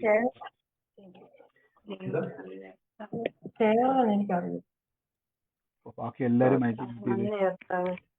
സിസ്റ്ററെ മനു എന്നുള്ള പേര് എഴുതി താങ്ക് യു വെച്ചോണം. പാസ്റ്റർ. ദൈവം ഒരു സാക്ഷ്യമാക്കി മാറ്റാൻ വേണ്ടി പോവാന്ന് പറഞ്ഞു കേട്ടോ. ആ ആ പേരുകാരനെ ദൈവം ഒരു സാക്ഷ്യമാക്കി മാറ്റാൻ വേണ്ടി പോകുന്നു. യേശുവിന്റെ അധികാരമുള്ള നാമത്തിൽ നിന്ന് ബ്ലസ് ചെയ്യുന്നപ്പ. കർത്താവേ, പേരുമായിട്ട് ബന്ധപ്പെട്ട എന്തെങ്കിലും ഈ സമയത്ത് വല്ല ബന്ധം ഉണ്ടെങ്കിൽ പറയുക, ഇല്ലെങ്കിൽ അത് നോട്ട് ചെയ്ത് വെക്കുക. കർത്താവ് ഇന്ന് ഈ ആ ഒരു സമയത്ത് അറിയില്ല. അറിയത്തില്ലെങ്കിൽ ആ മോന്റെ പേരെഴുതി വെക്കുക. അങ്ങനെ ഒരു മകനെ കർത്താവ് സാക്ഷ്യമായിട്ട് ഭവനത്തിലേക്ക് അയക്കാൻ വേണ്ടി പോകുന്നു. യേശുവിന്റെ അധികാരമുള്ള നാമത്തിൽ റിലീസ് ചെയ്യുന്നപ്പ. ഓരോ ആലോചന നമ്മൾ ചോദിക്കുന്നു, നിങ്ങൾ വേഗത്തിൽ അതുകൊണ്ട് പ്രതികരിച്ചോണം. അടുത്തൊരു സ്റ്റെപ്പിലേക്ക് നമുക്ക് മൂവ് ചെയ്യുവാൻ ഇത് ആവശ്യമാണ്. അത് എഴുതി വെച്ചോണം. ആ വീടിന്റെ അകത്തോട്ടൊരു മനു കയറി വരുന്ന കാഴ്ച കർത്താവ് എന്നെ കാണിക്കുകയാണ്. ആ മകനെ ദൈവം അയക്കുന്നത് ആ കുടുംബത്തിലെ തലമുറയുടെ അനുഗ്രഹത്തിന് വേണ്ടിയാണ്. യേശുവിന്റെ അധികാരമുള്ള നാമത്തിൽ ബ്ലസ് ചെയ്യുന്നപ്പ. സാക്ഷ്യമാക്കി കർത്താവ് അങ്ങ് മാറ്റുന്നല്ലോ. യേശുവിന്റെ നാമത്തിലും തുറന്ന് പ്രാർത്ഥിക്കുന്നപ്പ. In the name of Jesus. യേശുവിന്റെ അധികാരമുള്ള നാമത്തിൽ ബ്ലസ് ചെയ്യുന്നപ്പ. In the name of Jesus. കർത്താവെ, അങ്ങ് അത്ഭുതങ്ങളുടെ ദൈവം. ഈ സമയത്ത് രോഗികളായി പ്രാർത്ഥിക്കുന്നവരൊക്കെ കൈവച്ചുകൊണ്ടിരുന്നിട്ട് പറയണം, എൻ്റെ കർത്താവ് എനിക്ക് വേണ്ടി ക്രൂശിൽ യാഗമായി തീർന്നതുകൊണ്ട് എനിക്ക് പുതിയ അവയവങ്ങൾ വരും. എനിക്ക് പുതിയ അവയവം, എൻ്റെ രോഗം സൗഖ്യമാകും. ആകും ആകും. അത്ഭുതം എൻ്റെ അവകാശമാണ്. സൗഖ്യം എൻ്റെ അവകാശമാണ്. കാര്യം യേശു ക്രിസ്തു ഈ തിരശീല രണ്ടായി കീറിയിരിക്കുന്നു. ഏറ്റവും വലിയ തെളിവാണ് കൃപാസനം എൻ്റെ ജീവിതത്തിൽ വെളിപ്പെട്ടിരിക്കുന്നു. കൃപാസനം എനിക്ക് തുറന്നിരിക്കുന്നു. നന്ദി പിതാവേ, നന്ദി കർത്താവേ. യേശുവിൻ അധികാരമുള്ള നാമത്തിൽ നിന്ന് ബ്ലസ് ചെയ്യുന്നപ്പ. നന്ദി കർത്താവേ. അതോടൊപ്പം തന്നെ കർത്താവ് എന്നെ ഒരു ഭവനം കർത്താവ് എന്നെ കാണിച്ചുകൊണ്ടിരിക്കുന്നു. ആ ഭവനത്തിലോട്ട് പ്രവേശിക്കുമ്പോൾ തന്നെ കയറി വരുമ്പോൾ പഴയ ഒരു അപ്പച്ചന്റെ ഫോട്ടോ ആ ഭവനത്തിന്റെ മേൽ വെച്ചിരിക്കുന്ന ഒരു കാഴ്ച കർത്താവ് എന്നെ കാണിക്കുകയാണ്. ആ ഫോട്ടോയിൽ നോക്കിക്കൊണ്ട് എൻ്റെ ഉള്ളത്തിൽ കർത്താവ് പറയുന്നു, ചെറിയാൻ എന്ന് പറയുന്ന ഒരു പിതാവിന്റെ ഫോട്ടോയാണ് അവിടെ ഇരിക്കുന്നത്. ആ ഒരു ചെറിയാന്റെ ഭവനത്തെ കർത്താവ് സ്പർശിക്കുന്നതായിട്ട് പറയുന്നു. അവിടുത്തെ തലമുറകളുടെ മേൽ അവകാശമിട്ട് അവിടെ നന്മകളെ കളയുവാൻ നോക്കുന്ന എല്ലാവിധമാകുന്ന പിശാചിന്റെ പ്രവൃത്തികളും ഇപ്പോൾ ആ കുടുംബം വിട്ട് മാറിപ്പോകുന്നു പറയുന്നു. ഈ ഫോട്ടോ ഇരിക്കുന്ന ചെറിയാൻ എന്ന് പറയുന്ന പിതാവിന്റെ ഫോട്ടോ ഇരിക്കുന്ന ഭവനം ആരാണോ, സൂമിലോ ലൈവിലോ ആയിക്കോട്ടെ, യേശുവിന്റെ അധികാരമുള്ള നാമത്തിൽ ഇപ്പോൾ ഞാനത് തുറന്നു പ്രാർത്ഥിക്കുന്നു. ദൈവം അത്ഭുതങ്ങളുടെ ദൈവമാണ്. കർത്താവിന്റെ നാമത്തിൽ ഞാൻ തുറന്നു പ്രാർത്ഥിക്കുന്നപ്പ ആ കുടുംബത്തിലെ ശൂന്യമായ അവസ്ഥകൾ നീങ്ങിപ്പോകട്ടെ. എല്ലാ പ്രതിസന്ധികളും മാറിപ്പോകട്ടെ. കർത്താവിന്റെ സാക്ഷ്യമായി ആ ഭവനത്തെ തുറന്നു പ്രാർത്ഥിക്കുന്നു. ഇപ്പോൾ യേശുവിന്റെ അധികാരമുള്ള നാമത്തിൽ കർത്താവെ, ആ കുടുംബം നന്മയുണ്ടായി തീരട്ടെ എന്ന് ഞാൻ റിലീസ് ചെയ്ത് പ്രാർത്ഥിക്കുന്നപ്പ. അത്ഭുത സാക്ഷ്യത്തിന് നന്ദി, അത്ഭുത വിടുതലിന് നന്ദി. ആ കുടുംബം ഏതാണോ ഇപ്പോൾ യേശുവിന്റെ നാമത്തിൽ ആമേൻ പറഞ്ഞ് നിങ്ങൾ ഏറ്റെടുക്കുന്ന സമയത്ത് തന്നെ ആ ഭവനത്തിന്റെ മേലുള്ള സകല വിധമാകുന്ന കുരുക്കുകളും ഇപ്പോൾ അഴിയുന്നു. ദൈവത്താലുള്ള സാക്ഷ്യത്തെ സ്വർഗം അവിടെ തുറക്കുന്നു. നന്ദി പിതാവേ, ഞാൻ യേശുവിന്റെ നാമത്തിൽ അതിനെ ബ്ലസ് ചെയ്യുന്നപ്പ. കർത്താവ് തുറക്കുന്ന വൻ കൃപകൾക്ക് നന്ദി പറയുന്നു. ദൈവം തുറക്കുന്ന എല്ലാ സാക്ഷ്യത്തിനുമായി നന്ദി പറയുന്നു പിതാവേ. അങ്ങ് പ്രവർത്തിക്കുന്നല്ലോ, അങ്ങ് ഞങ്ങളുടെ ജീവിതത്തെ അറിയുന്നല്ലോ, അങ്ങ് ഞങ്ങളുടെ ജീവിതത്തെ സാക്ഷ്യമാക്കി മാറ്റുന്നുണ്ടപ്പ. നന്ദി കർത്താവേ, യേശുവിന്റെ അധികാരമുള്ള നാമത്തിൽ തന്നെ ആമേൻ. നമുക്ക് ഒരുമിച്ച് ദൈവസന്നിധിയിൽ നിന്ന് പ്രാർത്ഥനയോടെ തന്നെ മുന്നോട്ട് പോകാം. കർത്താവ് നമ്മളെ സകലത്തിലും സൂക്ഷിക്കട്ടെ. സമയത്ത് നന്ദി പറയുന്നു പിതാവ്. അങ്ങ് പ്രവർത്തിക്കുന്നല്ലോ, അങ്ങ് ഞങ്ങളുടെ ജീവിതത്തെ അറിയുന്നല്ലോ, അങ്ങ് ഞങ്ങളുടെ ജീവിതത്തെ സാക്ഷ്യമാക്കി മാറ്റുന്നു. ഈ സമയത്ത് എല്ലാവരും മൈക്ക് മ്യൂട്ട് ചെയ്താട്ടെ. രോഗികളായിരിക്കുന്നവർക്ക് വേണ്ടി ഞാൻ ബ്ലസ് ചെയ്ത് പ്രാർത്ഥിക്കുന്നു. അതേപോലെ തന്നെ സാമ്പത്തിക ഞെരുക്കത്തിലൂടെ കടന്നു പോകുന്നവർക്ക് ഈ പ്രാർത്ഥന നിങ്ങൾക്കൊരു അനുഗ്രഹമുണ്ട്. എപ്പോഴും അടുത്ത് നിങ്ങൾ ചാടിപ്പോകരുത്. ഈ റിലീഫ് ചെയ്ത് പ്രാർത്ഥിക്കുന്ന സമയമാണ്. കാര്യം ബൈബിൾ പറയുന്നു, ഞാൻ വിശ്വസിക്കുന്നു നിങ്ങളുടെ മേലും എൻ്റെ മേലും ഇട്ടിരിക്കുന്ന ഒരു അഭിഷേകമുണ്ട്. അടയ്ക്കാനും തുറക്കാനും അഭിഷേകമുണ്ട്. അടയപ്പെട്ട വാതിലിനെ തുറക്കുവാൻ അഭിഷേകത്താൽ ഉപയോഗിക്കപ്പെടുന്ന വ്യക്തികൾ കഴിയും. നമ്മുടെ കഴിവോ പ്രാപ്തിയോ അല്ല, കൃപയാണ്. വീണ്ടും ഞാൻ പറയുന്നത് കൃപയാണ്. യേശുവിന്റെ നാമത്തിൽ അതെന്തുകൊണ്ട് എപ്പോഴും ഞാൻ പറയുന്നത് മനസ്സിലാക്കണം, നമ്മുടെ കഴിവല്ല. ഇപ്പോൾ ഞാൻ യേശുവിന്റെ നാമത്തിൽ റിലീസ് ചെയ്യുന്നപ്പ ആ രോഗശക്തികളെ പുറത്താക്കുന്നു.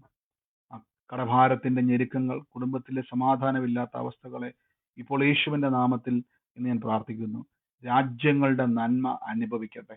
യേശുവിന്റെ അധികാരമുള്ള നാമത്തിൽ പ്രതികൂലങ്ങൾ വിട്ടുമാറട്ടെ, പ്രതിസന്ധികൾ വിട്ടുമാറട്ടെ, സമാധാനം വാഴട്ടെ. അനുഗ്രഹിച്ചെന്ന് പ്രാർത്ഥിക്കുന്നപ്പ അത്ഭുതകരമായ സാക്ഷ്യം, അത്ഭുതകരമായ സാക്ഷ്യം ഇന്ന് കർത്താവെ ഇന്ന് പ്രവർത്തിക്കുന്നതിന് നന്ദി പറയുന്നു. കർത്താവ് ഞങ്ങളുടെ ജീവിതത്തിൽ വലിയ നന്മകളാൽ തുറക്കുന്നതിന് നന്ദി പറയുന്നപ്പ. വലിയ പ്രവൃത്തികളാൽ സ്വർഗം നിറയ്ക്കുന്നതിന് നന്ദി പറയുന്നപ്പ. യേശുവിന്റെ അധികാരമുള്ള നാമത്തിൽ തന്നെ ആമേൻ. സ്വർഗം നമ്മളെ അനുഗ്രഹിക്കുമാറാകട്ടെ. ദൈവം നമ്മളെ അനുഗ്രഹിച്ചിരിക്കുന്നു. സാക്ഷ്യമാക്കുന്നതിന് നന്ദി പറയുന്നു.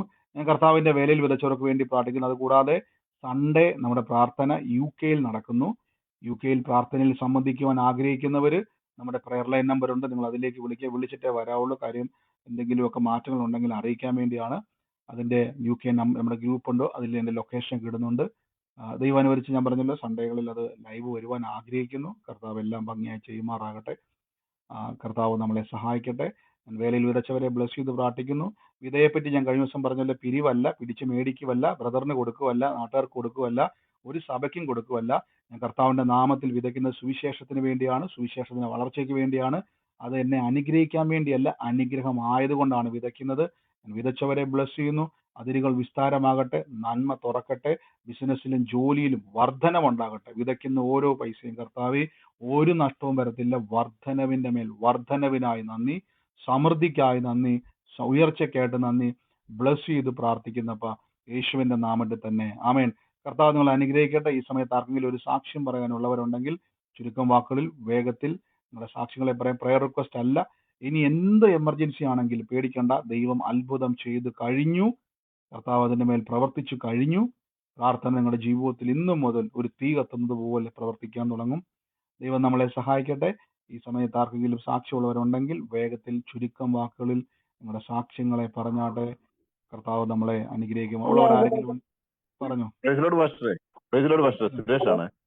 ആ, പറഞ്ഞു. സുരേഷാണ്. ഹലോ, കേൾക്കുന്നുണ്ട് ബ്രദറെ, പറഞ്ഞു. പാസ്റ്റർ, കഴിഞ്ഞ ആഴ്ചയിലെ നമ്മൾ മീറ്റിംഗ് അറ്റൻഡ് ചെയ്തപ്പോ അന്ന് ഈ രോഗസൗഖ്യത്തിന് വേണ്ടി പ്രാർത്ഥിച്ചായിരുന്നേ. എനിക്കൊരു 2 വർഷം മുമ്പ് ഒരു ആക്സിഡന്റ് ഉണ്ടായിരുന്നു. മോട്ടോർ സൈക്കിളിൽ നിന്ന് വീണിട്ട് എന്റെ വലതുകാലിന്റെ മുട്ടില്ലേ, അതിന് ഒരു എന്തോ പറ്റിയിട്ടാണെങ്കിൽ എനിക്ക് മുട്ട് മടക്കി താഴെ ഇരുന്ന് നമുക്ക് മുട്ടിന്മേലിരുന്ന് പ്രാർത്ഥിക്കാനൊന്നും പറ്റാത്ത അവസ്ഥയിലായിരുന്നു. അന്ന് കഴിഞ്ഞ ആഴ്ചയിലെ ആ മീറ്റിംഗ് കഴിഞ്ഞതിന് ശേഷം അന്ന് ഞാൻ മുട്ടിന്മേൽ കൈവച്ച് പ്രാർത്ഥിച്ചു, ഇതുപോലെ ബ്രദർ പറഞ്ഞപ്പം.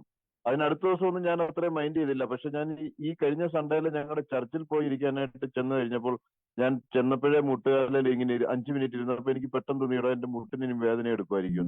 ഞാൻ പെട്ടെന്ന് നോർമലായിട്ട് അങ്ങ് ഇരുന്നു. അത് കഴിഞ്ഞിട്ട് പിന്നെ വർഷിപ്പ് ചെയ്തുകൊണ്ടിരുന്നപ്പോഴും എനിക്ക് തോന്നി മുട്ടുകാലിൽ നിൽക്കണമെന്ന്. ഞാൻ മുട്ടുകാലിൽ നിന്നിട്ട് പതുക്കെ അങ്ങ് ഇരുന്നു കഴിഞ്ഞപ്പോൾ ഏതാണ്ട് ഒരു 10 മിനിറ്റ് ഞാൻ ഇരുന്ന് വർഷിപ്പ് ചെയ്തു.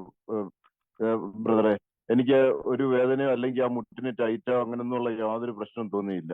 വലിയൊരു സാക്ഷ്യമാണ് 2 വർഷം മുമ്പ് ഉണ്ടായ ആക്സിഡന്റ് നിമിത്തം ഉണ്ടായതാ വേദന അല്ലേ? പിന്നെ മുട്ട് മടക്കത്തില്ലായിരുന്നു. നമുക്ക് പൂർണ്ണമായിട്ട് മുട്ടിന്മേൽ ഇരുന്ന് വർഷിപ്പ് ചെയ്യാൻ പറ്റത്തില്ലായിരുന്നു. ഇത് വലിയൊരു സാക്ഷ്യമാണ് ബ്രദർ പറഞ്ഞത്. കർത്താവ് തൊട്ട അത്ഭുത സാക്ഷ്യമാണ്. 2 വർഷം മുമ്പ് നടന്ന ആക്സിഡന്റ് മുട്ട് മടക്കാൻ പറ്റാത്ത രീതിയിൽ ബുദ്ധിമുട്ടായിരുന്നു. കഴിഞ്ഞ ദിവസത്തെ രോഗസൗഖ്യ പ്രാർത്ഥനയിൽ സഹോദരന്റെ മേൽ അത്ഭുത സൗഖ്യത്തെ കർത്താവ് ചെയ്തു. അറിഞ്ഞില്ല സഹോദരൻ അല്ലെ, ചർച്ചയിൽ പോയിരുന്ന് മുട്ടുകുത്തിയിരുന്ന ആരംഭിച്ച സമയത്താണ് അത് ശ്രദ്ധിച്ചത്. ആ വേദന പൂർണ്ണമായി മാറിയിരിക്കുന്നത്. കർത്താവ് അത്ഭുതങ്ങളുടെ ദൈവമാണ്. അപ്പൊ ഇത് മറക്കാതെ പറയണം, അനേകരോട് പറയണം, എന്നെ സൗഖ്യമാക്കി യേശു നിങ്ങളെയും സൗഖ്യമാക്കും. അപ്പം അത്രയും വർഷം നമ്മൾ രോഗിയാക്കി ബന്ധിച്ച പിശാച് അവിടെ നിന്ന് മാറി യേശുവിനെ. ഗോഡ് ബ്ലസ് യു ബ്രദറെ. അനേകരെ ബലപ്പെടുത്തുക. നേരിട്ട് കാണുമ്പോൾ സാക്ഷ്യം പറയണം കേട്ടോ. അനേകർക്ക് ഇതേപോലെ ആക്സിഡന്റ് നിമിത്തം നടക്കാൻ പോലും കഴിയാത്തവർ ഇത് കേൾക്കുമ്പോൾ ചാടി എണീക്കുവാൻ സാക്ഷിയൊക്കെ കർത്താവിന് ഇടയാക്കി കേട്ടോ. God bless U. കർത്താവ് അനുഗ്രഹിക്കട്ടെ. ആമേൻ. ഗോഡ് ബ്ലസ് യു ബ്രദറെ. വലിയൊരു സാക്ഷ്യം. ഹലോ, പറഞ്ഞു സിസ്റ്റർ, കേൾക്കുന്നുണ്ട്. ഹലോ ബ്രദറെ. ഞാൻ കഴിഞ്ഞ 2-3 ആഴ്ചയായിട്ട് എനിക്ക് താമസിച്ചാണ് ഞാൻ വചനം കേൾക്കാനൊക്കെ ഇരിക്കുന്നത്. എന്നാന്ന് വെച്ചാല് ഞാനൊരു വാവയെ നോക്കാൻ ഒരു വീട്ടില് ജോലിക്കായിട്ട് നിൽക്കുക. അപ്പൊ വാവ ഉറങ്ങി കഴിയുമ്പോഴാണ് നോക്കണം വചനം യൂട്യൂബിൽ കേൾക്കുന്നത്. അത് 12 മണിയൊക്കെ ആവും. അപ്പൊ എനിക്ക് അതൊരു ഭയങ്കര ഒരു ഇതായിപ്പോയി. അത് കാരണം ഞാനിങ്ങനെ കൊച്ചിന് ഉറക്കമൊന്നുമില്ലായിരുന്നേ. അപ്പൊ ഞാനിങ്ങനെ കൊച്ചിന്റെ ഇങ്ങനെ തലയ്ക്ക് കൈ വെച്ചിട്ട് ഞാനിങ്ങനെ ബ്രദർ പറഞ്ഞ പോലെ ഞാൻ യേശു കർത്താവിന്റെ തിരുമുറിവിനാൽ ഈ കൊച്ചിന് നല്ല ഉറക്കം കിട്ടട്ടെ, എനിക്ക് വചനം കേൾക്കാൻ ഒരു നിവൃത്തിയില്ലല്ലോ എന്ന് പറഞ്ഞ് ഞാനിങ്ങനെ കൊച്ചിനെ പ്രാർത്ഥിച്ചു.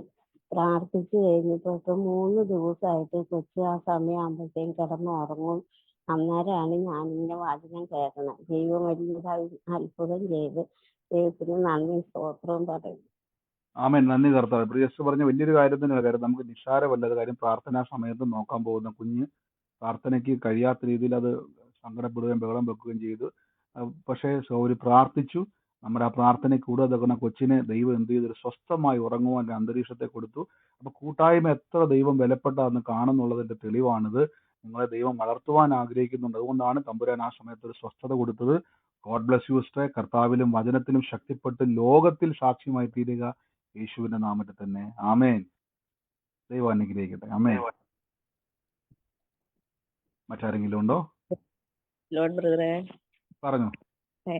കഴിഞ്ഞ ദിവസം മോളുടെ ഇന്റർവ്യൂ ആയിരുന്നു സൗദിയിലേക്കുള്ള. അപ്പൊ രാവിലെ ഞാൻ ചെയ്യാൻ പറഞ്ഞപ്പോ എനിക്കൊരു വചനം തന്ന ആവർത്തന പുസ്തകം 13 അധ്യായത്തില് യഹോവ ഇതിന് വാലുള്ള തലയാക്കുന്ന ഉയർച്ച തന്നെ പ്രാപിക്കും, താഴ്ച പ്രാപിക്കുകയില്ല എന്ന വചനം. അപ്പൊ ആ നിന്നേന്നോടത്ത് കൊച്ചിന്റെ പേര് പറഞ്ഞ് പ്രാർത്ഥിക്കാൻ പറഞ്ഞു. അപ്പൊ എന്റെ അടുത്തൊരു സഹോദരി ഉണ്ടായിരുന്നു, പുള്ളിക്കാരിയുടെ അനിയത്തി ഇന്റർവ്യൂവിന് പോയിട്ടുണ്ടായിരുന്നു. അപ്പൊ ഞാൻ പുള്ളിക്കാരോട് പറഞ്ഞു കൊച്ചിന്റെ പേര് പറഞ്ഞ് ഈ വചനം പറഞ്ഞ് പ്രാർത്ഥിക്കാൻ പറഞ്ഞു. അപ്പൊ ഞങ്ങൾ രണ്ടുപേരും ഈ വചനം പറഞ്ഞ് പ്രാർത്ഥിച്ചുകൊണ്ടിരുന്നു. പുള്ളിക്കാരിയുടെ അനിയത്തി പെട്ടെന്ന് ഇന്റർവ്യൂ കഴിഞ്ഞ് പാസ്സായി എന്ന് പറഞ്ഞു വന്നു. അപ്പൊ ഞാൻ പറഞ്ഞു പ്രാർത്ഥനയുടെ ഫലം കണ്ടു എന്ന് പറഞ്ഞു. അത് കഴിഞ്ഞ് ഉച്ചയായപ്പോ എന്റെ മോളും സൗദിക്കുള്ള ഇന്റർവ്യൂ പാസ്സായി. പിന്നെ ഈ ബ്രദറിന്റെ ഈ കൂട്ടായ്മയെ കുറിച്ച് ഞാൻ അവരോടും പറഞ്ഞു കൊടുത്തു. എല്ലാ ദിവസവും യൂട്യൂബിലും ഉണ്ട്, പ്രാർത്ഥിക്കണമെന്നും പറഞ്ഞുകൊണ്ട് പ്രാർത്ഥിച്ച പറയുന്ന വചനം പറഞ്ഞ ബ്രദറിനും ദൈവത്തിനും ഒത്തിരി നന്ദി അറിയാം. ആമേൻ. നന്ദി കർത്താവേ. പ്രിയ സൗകര്യ പറഞ്ഞ പോലെ തന്നെ തലമുറകളുടെ നന്മ നമ്മുടെ അവകാശമാണ്. രാജ്യങ്ങളുടെ നന്മ നമ്മുടെ അവകാശമാണ്. കർത്താവ് പ്രവർത്തിച്ചതിന് നന്ദി. എന്നാൽ വചനത്തിൽ മുറുക്ക പിടിച്ചുകൊണ്ട് നന്മ ആ ഇന്റർവ്യൂവിലെ മേൽ വലിയൊരു ജയത്തെ കാണുവാൻ സ്വർഗ്ഗം ഇടയാക്കി. അത് മാത്രമല്ല ആ രാജ്യത്ത് പോയി നന്മയുമായിട്ട് മടങ്ങി വരട്ടെ യേശുവിന്റെ നാമത്തിൽ തന്നെ. ഗോഡ് ബ്ലസ് യു സിസ്റ്ററെ. കർത്താവ് അനുഗ്രഹിക്കട്ടെ. ആമേൻ. മറ്റാരെങ്കിലും ഉണ്ടോ? ബ്രദറെ, പറഞ്ഞു. ബ്രദർ ഇപ്പൊ ചെറിയാന്ന് പറഞ്ഞത് എന്റെ പപ്പായാണ്. ഈ ഫോട്ടോ ഇരിക്കുന്ന വീടെന്ന് പറഞ്ഞത് എന്റെ പപ്പായ. കർത്താവ് ഇന്ന് ആ ഭവനത്തെ തൊടു കേട്ടോ. അവ കുടുംബത്തിന്റെ അകത്ത് അടഞ്ഞ വഴികൾ, അടയപ്പെട്ട ചില വഴികളുണ്ടായിരുന്നു. അതെല്ലാം കർത്താവിന് തുറക്കുവാന്നാ പറഞ്ഞു കേട്ടോ. ഏറ്റെടുത്തു ആ പ്രവചനം. യേശു അത് സാക്ഷി ഒന്ന് കേട്ടോ. God bless U. Thank you. കർത്താവ് അനുഗ്രഹിക്കട്ടെ. മറ്റാരെങ്കിലും ഉണ്ടോ?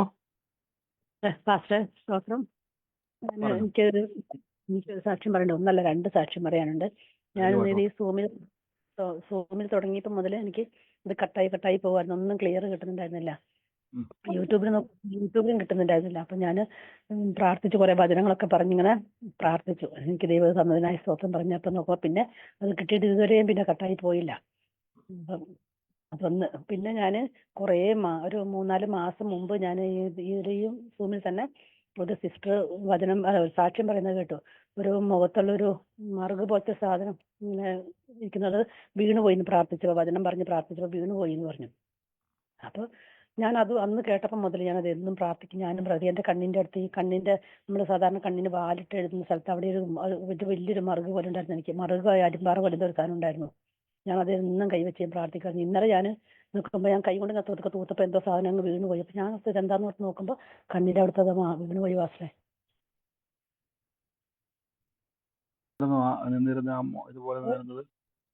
അത് കുറെ വർഷമായതാ. അതിപ്പോ വലുതായി വരുമായിരുന്നു. ഇത് വലിയൊരു സാക്ഷ്യം തന്നെയാണ് സിസ്റ്റർ പറഞ്ഞത്. നിങ്ങൾ നോക്കിക്ക് മറ്റൊരു സഹോദരൻ. അതുകൊണ്ടാണ് നിങ്ങളോട് ഞാൻ ഈ സാക്ഷ്യം പറയണമെന്ന് പറയുന്നതിന്റെ വലിയൊരു കാരണം എന്ന് വെച്ചാൽ സഹോദരി പറഞ്ഞില്ലേ, വേറൊരു സഹോദരി മുഖത്തുണ്ടായിരുന്ന പോലെ തന്നെ ഒരു കരിമ്പാറ പോലെ മറ്റൊന്തോ മുഴച്ചു വന്നിരുന്നത്. ഒരു സഹോദരി പ്രാർത്ഥിച്ചു, വചനം പറഞ്ഞു പ്രാർത്ഥിച്ചു. ആ മുഖത്തുനിന്ന് അത് മാഞ്ഞുപോയി. ആ സാക്ഷ്യം കേട്ട് സഹോദരി പ്രാർത്ഥിക്കാൻ തുടങ്ങി. കർത്താവായ യേശുവിന്റെ തിരുമുറിവിനാൽ എനിക്ക് വന്നിരിക്കുന്നു. എത്ര വർഷമാണ് സിസ്റ്റർ അത്? ഒരു 8-10 വർഷമായി എന്തായാലും തുടങ്ങി. 8-10 വർഷമായിട്ടുണ്ടായിരുന്നു. അത് വലുതായി വന്നുകൊണ്ടിരിക്കുന്ന കണ്ണിന്റെ അവിടെ. പക്ഷെ സഹോദരി അത് 8 വർഷമായിട്ട് മാറിയിട്ടില്ല. 8 വർഷമായിട്ട് ഒരു മാറ്റവും ഇല്ല. പക്ഷെ ഈ സാക്ഷ്യം കേട്ട് കർത്താവിന്റെ വചനം പറഞ്ഞ് പ്രാർത്ഥിക്കാൻ തുടങ്ങിയപ്പോൾ മുതലത് ഇത് പൂർണ്ണമായി അവിടെ നിന്ന് ഇളകി മാറിപ്പോയി അല്ലേ? വീണുപോയി. കർത്താവെ അത് അത്ഭുതം ചെയ്തതിന് നന്ദി. ദൈവം തുറന്ന സാക്ഷ്യത്തിന് നന്ദി. അപ്പൊ ഒരു സാക്ഷ്യം പോലും നിങ്ങൾ പറയാതിരിക്കുന്നത്. ഒരാൾ പറഞ്ഞത് കൊണ്ടാണ് മറ്റൊരാൾക്ക് അത് അവസരമായി മാറിയത്. God bless you sister. അനേർക്ക് വേണ്ടി പറഞ്ഞു എന്നെ സൗഖ്യമാക്കി യേശു നിങ്ങളെ സൗഖ്യമാക്കും. ധൈര്യമായിട്ട് കൈവച്ച് പ്രാർത്ഥിച്ചോണം. അനേകരെ സൗഖ്യമാക്കുവാനുള്ള കർത്താവ് കൃപകളാൽ നിറയ്ക്കും കേട്ടോ, യേശുവിന്റെ നാമത്തിൽ തന്നെ. ആമേൻ. ഞാൻ ഇങ്ങനത്തെ പറഞ്ഞു ആ സിസ്റ്റർക്ക് അത് മാറ്റി കൊടുത്തെങ്കിൽ എനിക്കും എന്റെ ദൈവത്തിന് ഇതും എന്റെ മാറ്റി കളയാൻ കഴിയുമെന്നുള്ളത് പ്രാർത്ഥിച്ചു. എനിക്ക് മുഖത്തിന് ആയതുകൊണ്ട് ഭയങ്കര ബുദ്ധിമുട്ടായിരുന്നു. അതെ അതെ, കണ്ണിന്റെ അവിടെ കണ്ട് ബുദ്ധിമുട്ടാണ്. നമുക്കറിയാം അത് വലുതായി കഴിഞ്ഞാൽ പിന്നീട് അത് കണ്ണിന്റെ ഒക്കെ ബാധിക്കും. പക്ഷേ യേശു ജീവിക്കുന്നു. കർത്താവ് എനിക്ക് വേണ്ടി യാഗമായത് രോഗസൗഖ്യം എനിക്ക് അവകാശമാക്കാൻ വേണ്ടിയാണ്. ഗോഡ് ബ്ലസ് യു സിസ്റ്റർ, യേശുവിന്റെ നാമത്തിൽ തന്നെ. ആമേൻ. മറ്റാരെങ്കിലും ഉണ്ടോ സാക്ഷ്യമുള്ളവർ? വേഗത്തിൽ പറഞ്ഞാട്ടെ. ബ്രദറെ, ഇന്ന് പറഞ്ഞില്ലേ 71 മാർച്ചിന്റെ ഡേറ്റ് ഓഫ് ബർത്ത് ഉണ്ടെന്ന് പറഞ്ഞേ. അത് എന്റെ ഡേറ്റ് ഓഫ് ബർത്ത് 71 മാർച്ചാണ്. ഏറ്റെടുത്ത ബ്രദർ, അതുപോലെ തീർച്ചയായിട്ടും ഞാൻ പ്രാർത്ഥിച്ചായിരുന്നു. അതെ അതെ, അത് ഏറ്റെടുത്തോളം കർത്താവ് അത് സാക്ഷിയാക്കി മാറ്റും കേട്ടോ, യേശുവിന്റെ നാമത്തിൽ ആമേൻ, തന്നെ. ആമേൻ. മറ്റാരെങ്കിലും ഉണ്ടോ സാക്ഷ്യം പറയാനുള്ളവര്? Praise the Lord. പറഞ്ഞു സിസ്റ്റർ. ഞാൻ ഗിഡായ ഫ്രം മുംബൈ. ഇത് ഹീലിംഗ് അല്ല, ഈശോ ഞങ്ങളുടെ കുടുംബത്തിനൊക്കെ തന്ന ഒരു വലിയൊരു അനുഗ്രഹം പറയാം. കഴിഞ്ഞ ആഴ്ച ചൊവ്വാഴ്ച എന്റെ മോൾക്ക് അവള് ജോയിൻ ചെയ്ത ഒരു മൾട്ടിനാഷണൽ കമ്പനി അവര് ലാപ്ടോപ്പ് കൊടുത്തിരുന്നു. സെക്കൻഡ് കാര്യങ്ങൾ അവരുടെ ആപ്ലിക്കേഷൻ അങ്ങനെ ആയതുകൊണ്ട് ഏകദേശം ഒരു 90,000 ആണ് അതിന്റെ കോസ്റ്റ് വരുന്നത്. അത് ഓഫീസ് കാര്യത്തിൽ മാത്രമേ യൂസ് ചെയ്യാൻ പാടുള്ളൂ. ട്യൂസ്ഡേ എങ്ങനെ പറ്റിയെന്ന് അറിയില്ല. കുട്ടി ബാഗിൽ വാട്ടർ ബോട്ടിൽ വെച്ചിട്ടുണ്ടായിരുന്നു. ഓഫീസിൽ ചെന്നിട്ട് ലാപ്ടോപ്പ് എടുക്കുന്ന സമയത്ത് ലാപ്ടോപ്പിനകത്ത് മുഴുവൻ വെള്ളം കഴിഞ്ഞു. പിന്നെ മൗസില് ചാർജറിലെല്ലാം ടോട്ടലി അപ്സെറ്റ് ആയി പോയി. അപ്പൊ പിന്നെ അവരത് കൊടുത്ത് റിപ്പയറിനായിട്ട് കൺസൾട്ട് അതോറിറ്റീസിനെ ഏൽപ്പിച്ചപ്പോ അവര് പറഞ്ഞു സപ്പോസ് നിങ്ങൾക്ക് പൈസ കൊടുക്കേണ്ടി വരും, മോർ ദാൻ 30,000. ഞങ്ങൾക്ക് അത് ഇമാജിൻ ചെയ്യാൻ പോലും പറ്റാത്ത ഒരു എമൗണ്ട് ആണ്. അവള് വീട്ടിൽ വന്നു. ഷിഫ്റ്റ് ആയതുകൊണ്ട് രാത്രി ഒരു 2 മണി 2:30 വന്നിട്ട് എന്റെ മടിയിൽ കിടന്ന് ഇങ്ങനെ കരഞ്ഞു, അമ്മ എന്താ ചെയ്യാ. ഞാൻ ഒട്ട സമയത്ത് ഒന്നും പറഞ്ഞില്ല. പക്ഷെ നെക്സ്റ്റ് ഡേ അപ്പം പ്രാർത്ഥിച്ചിട്ടുണ്ടെങ്കിൽ ഒരു വഴി തുറന്നു സാക്ഷ്യം പറയാൻ പറഞ്ഞു. നെക്സ്റ്റ് ഡേ അവള് ഓഫീസിൽ പോയി പെട്ടെന്ന് അവര് ലാപ്ടോപ്പ് കൊടുത്ത് ഇപ്പൊ ഇതിൽ കുഴപ്പങ്ങളൊന്നുമില്ല. മാത്രമല്ല അത് ഈ ദിവസം വരെ നല്ല കണ്ടീഷനിൽ അത് വർക്ക് ചെയ്തോണ്ടിരിക്കുന്നുണ്ട്. അവൾക്ക് വേണ്ടി ശക്തമായി പ്രാർത്ഥിക്കണം എന്ന് അപേക്ഷിക്കുന്നു. അത് ദൈവം ഞങ്ങൾക്ക് കുടുംബത്തിൽ തന്നിരിക്കുന്ന വലിയൊരു അനുഗ്രഹമാണ്. ഇത്രയും വലിയൊരു എമൗണ്ട് അത് കൊടുക്കേണ്ടി വരികയാണെങ്കിൽ എന്ത് ചെയ്യുന്ന പോലും അറിയില്ലായിരുന്നു. ഒന്നാമത് പിന്നെ ഈ ഗ്രൂപ്പിൽ ഈ മീറ്റിംഗിൽ വന്നിട്ട് എനിക്ക് ഇതുവരെ ഇല്ലാത്ത വല്ലാത്തൊരു positive energy day by day increase ചെയ്തോണ്ടിരിക്കുകയാണ് ഇതില്. ആമേൻ. ആമേൻ. തീർച്ചയായിട്ടും പ്രിയ സഹോദരി പറഞ്ഞ സാക്ഷ്യം കേട്ടല്ലോ. ആ ലാപ്ടോപ്പിന്റെ ബുദ്ധിമുട്ട് 30,000 നമുക്കത് വേണമെന്ന് പറഞ്ഞു. അവർക്ക് അത് അഫോർഡ് ചെയ്യാൻ കഴിയാത്തൊരു എമൗണ്ട് ആയിരുന്നു. അപ്പൊ ഞാൻ പലപ്പോഴും പറയുന്നുണ്ട്, നമ്മുടെ ആവശ്യം അത് ഇലക്ട്രോണിക്സ് മെഷീൻ ആയിക്കോട്ടെ, നിങ്ങളുടെ ശരീരമായിക്കോട്ടെ, ലോകമായിക്കോട്ടെ, ഏത് വിഷയമായിക്കോട്ടെ, നിങ്ങൾ യേശുവിന്റെ നാമത്തിൽ പറയുമ്പോൾ, വിശ്വസിക്കുമ്പോൾ നിങ്ങളുടെ അകത്തുനിന്നും അത്ഭുതങ്ങളുടെ കലവറ തുറക്കും. നിങ്ങൾക്കറിയാം, പറഞ്ഞ പോലെ തന്നെ അത് വെള്ളം മറിഞ്ഞ് ബുദ്ധിമുട്ടായി അത് കാണിച്ചപ്പോൾ 30,000 വേണ്ടി വരും എന്ന് പറഞ്ഞ് നന്നാക്കാൻ വേണ്ടി അത് മൊത്തം ഡാമേജ് ആയി പോയെന്നൊരു അവസ്ഥയായിരുന്നു. പക്ഷേ അവരെന്ത് ചെയ്ത് വിശ്വസിച്ച് പ്രാർത്ഥിച്ച് പിറ്റേ തവണ പോയി നോക്കിയപ്പോൾ ഒരു കുഴപ്പമില്ല. നേരത്തെക്കാളും ഹൈ രീതിയിൽ അത് പെർഫോമൻസ് വർദ്ധിക്കുവാൻ ഇടയായി തീർന്നു. അപ്പൊ നിങ്ങളൊരു കാര്യം ഉറപ്പിച്ചോണം, ഞാൻ ഇന്നലെ പറഞ്ഞൊരു വാക്യമുണ്ട്, ഈ ലോകത്തോട് അനുരൂപരാകാതെ കർത്താവിന്റെ ദൈവഹിതത്തിൽ വിശ്വസിച്ച് മുന്നോട്ട് പോയാൽ ഏത് വിഷയത്തിന്റെ മേൽ അപ്ലൈ ചെയ്യുക, കർത്താവിന്റെ സാക്ഷ്യമായി നിങ്ങളെ ദൈവം മാറ്റും. ഗോഡ് ബ്ലസ് യു സിസ്റ്ററെ. ഇനിയും അനേക വിഷയങ്ങൾക്ക് മേൽ ദൈവം ജയകരമായ സാക്ഷ്യമാക്കി തീർക്കട്ടെ, യേശുവിന്റെ അധികാരമുള്ള നാമത്തിൽ തന്നെ. ആമേൻ. കർത്താവ് അനുഗ്രഹിക്കട്ടെ. മറ്റാരെങ്കിലും ഉണ്ടോ സാക്ഷ്യം പറയുവാൻ? ബ്രദർ എന്തോ പറഞ്ഞോട്ടെ ബ്രദർ. പറഞ്ഞു സിസ്റ്ററെ. മാസങ്ങൾക്ക് മുന്നമേ നടന്നതാണ് ഒരു കുറ്റബോധം ബ്രദർ പറയാത്തത് കൊണ്ട്. ഒരു കോഴിക്കുഞ്ഞിന് മരിക്കാറായി, നല്ലവണ്ണം കിടന്ന് വെപ്രാളപ്പെടുന്ന മരിക്കാൻ വേണ്ടി. അപ്പൊ ദേവദാസൻ പറഞ്ഞു തന്ന വചനം എന്റെ ഹൃദയത്തിലോട്ട് ഓടി വന്ന് ഞാൻ പറഞ്ഞു, യേശുവിന്റെ ജീവൻ ഈ കുഞ്ഞിലേക്ക് വ്യാപരിക്കട്ടെ എന്ന്. അല്പം നേരം കഴിഞ്ഞത് അത് നല്ല പെട്ടെന്ന് ചാടി എണീറ്റിരുന്നു ബ്രദർ. അത് മരിക്കാറായി കിടക്കുകയായിരുന്നു, പ്രാണവേദന പെടയിരുന്നത് കിടന്നു. ഇപ്പോഴും നല്ലതായിട്ട് നടക്കണം ബ്രദർ. ഇപ്പോഴും മുട്ടയിടാറായി, മാസങ്ങൾക്ക് മുന്നേ നടന്നതാണ്. പറഞ്ഞു തന്ന ദേവദാസന് നന്ദിയുണ്ട്, ദൈവത്തിന് നന്ദി സമർപ്പിക്കുന്നു. പ്രിയ സിസ്റ്റർ പറഞ്ഞ പോലെ തന്നെ ഇതും വലിയൊരു കാര്യം തന്നെയാണ്. കാരണം വെച്ചാൽ പഴയ നിയമത്തിൽ നമുക്കറിയാം, യാക്കോബ് പോലെയുള്ള പഴയ നിയമത്തിലെ പല ദൈവദാസന്മാരും അവരുടെ വരുമാന മാർഗം മാടുകൾ അതിനെ അനുഗ്രഹിച്ചു പ്രാർത്ഥിച്ചു എന്ന് ബൈബിളിൽ പറയുന്നുണ്ട്. അതിനെ ദൈവം വർദ്ധിപ്പിച്ചു എന്ന് പറയുന്നുണ്ട്. ഇത് ഞാൻ പറഞ്ഞല്ലോ, യേശുവിന്റെ നാമത്തിൽ അത്ഭുതങ്ങൾ നടക്കും. അത് മനുഷ്യന്റെ മേലായിക്കോട്ടെ, മൃഗത്തിന്റെ മേലായിക്കോട്ടെ, ഏതിന്റെ മേലായിക്കോട്ടെ. ബ്രദർ പറഞ്ഞു അത് മരിക്കാറായി കിടക്കുമായിരുന്നു, നമ്മളാനെ പറഞ്ഞാനെ അതൊരു മൃഗമാണ്, അതും ദൈവത്തിന്റെ സൃഷ്ടിയാ. അത് യേശുക്രിസ്തുവിന്റെ ജീവൻ ലോകത്തിലുണ്ട്, എവിടെയും കർത്താവിന്റെ ജീവനുണ്ട്. ഈ സഹോദരി ആ യേശുവിന്റെ നാമത്തിൽ പ്രാർത്ഥിച്ചു. ആ ആ ഇത് മരിച്ചു പോകേണ്ട അവസ്ഥയായിരുന്നു അല്ലേ, അത് നഷ്ടപ്പെട്ടു പോകേണ്ട അവസ്ഥയായിരുന്നു, വരുമാന മാർഗമായിരുന്നു. അതൊരു ജീവൻ തന്നെയാ, ഏത് മൃഗമാണല്ലോ അത് ജീവൻ തന്നെയാണ്. പക്ഷെ യേശുവിന്റെ നാമത്തിൽ, ജീവന്റെ വചനമാകുന്ന യേശുവിന്റെ നാമം പറഞ്ഞപ്പോൾ അവരത് ജീവൻ വെച്ച് ഇപ്പോൾ ഒരു കുഴപ്പമില്ലാതെ നടക്കുന്നു. അപ്പൊ കർത്താവിന്റെ നാമത്തിൽ നിങ്ങൾ ഏത് വിഷയത്തിന്റെ മേൽ അത് കൽപ്പിക്കുന്നു, അവിടെ ജീവൻ യേശുവിന്റെ വ്യാപരിക്കും, അത്ഭുത സാക്ഷ്യമായിട്ട് അത് മാറും. ഗോഡ് ബ്ലസ് യു സിസ്റ്ററെ, കർത്താവ് അനുഗ്രഹിക്കട്ടെ. ആമേൻ.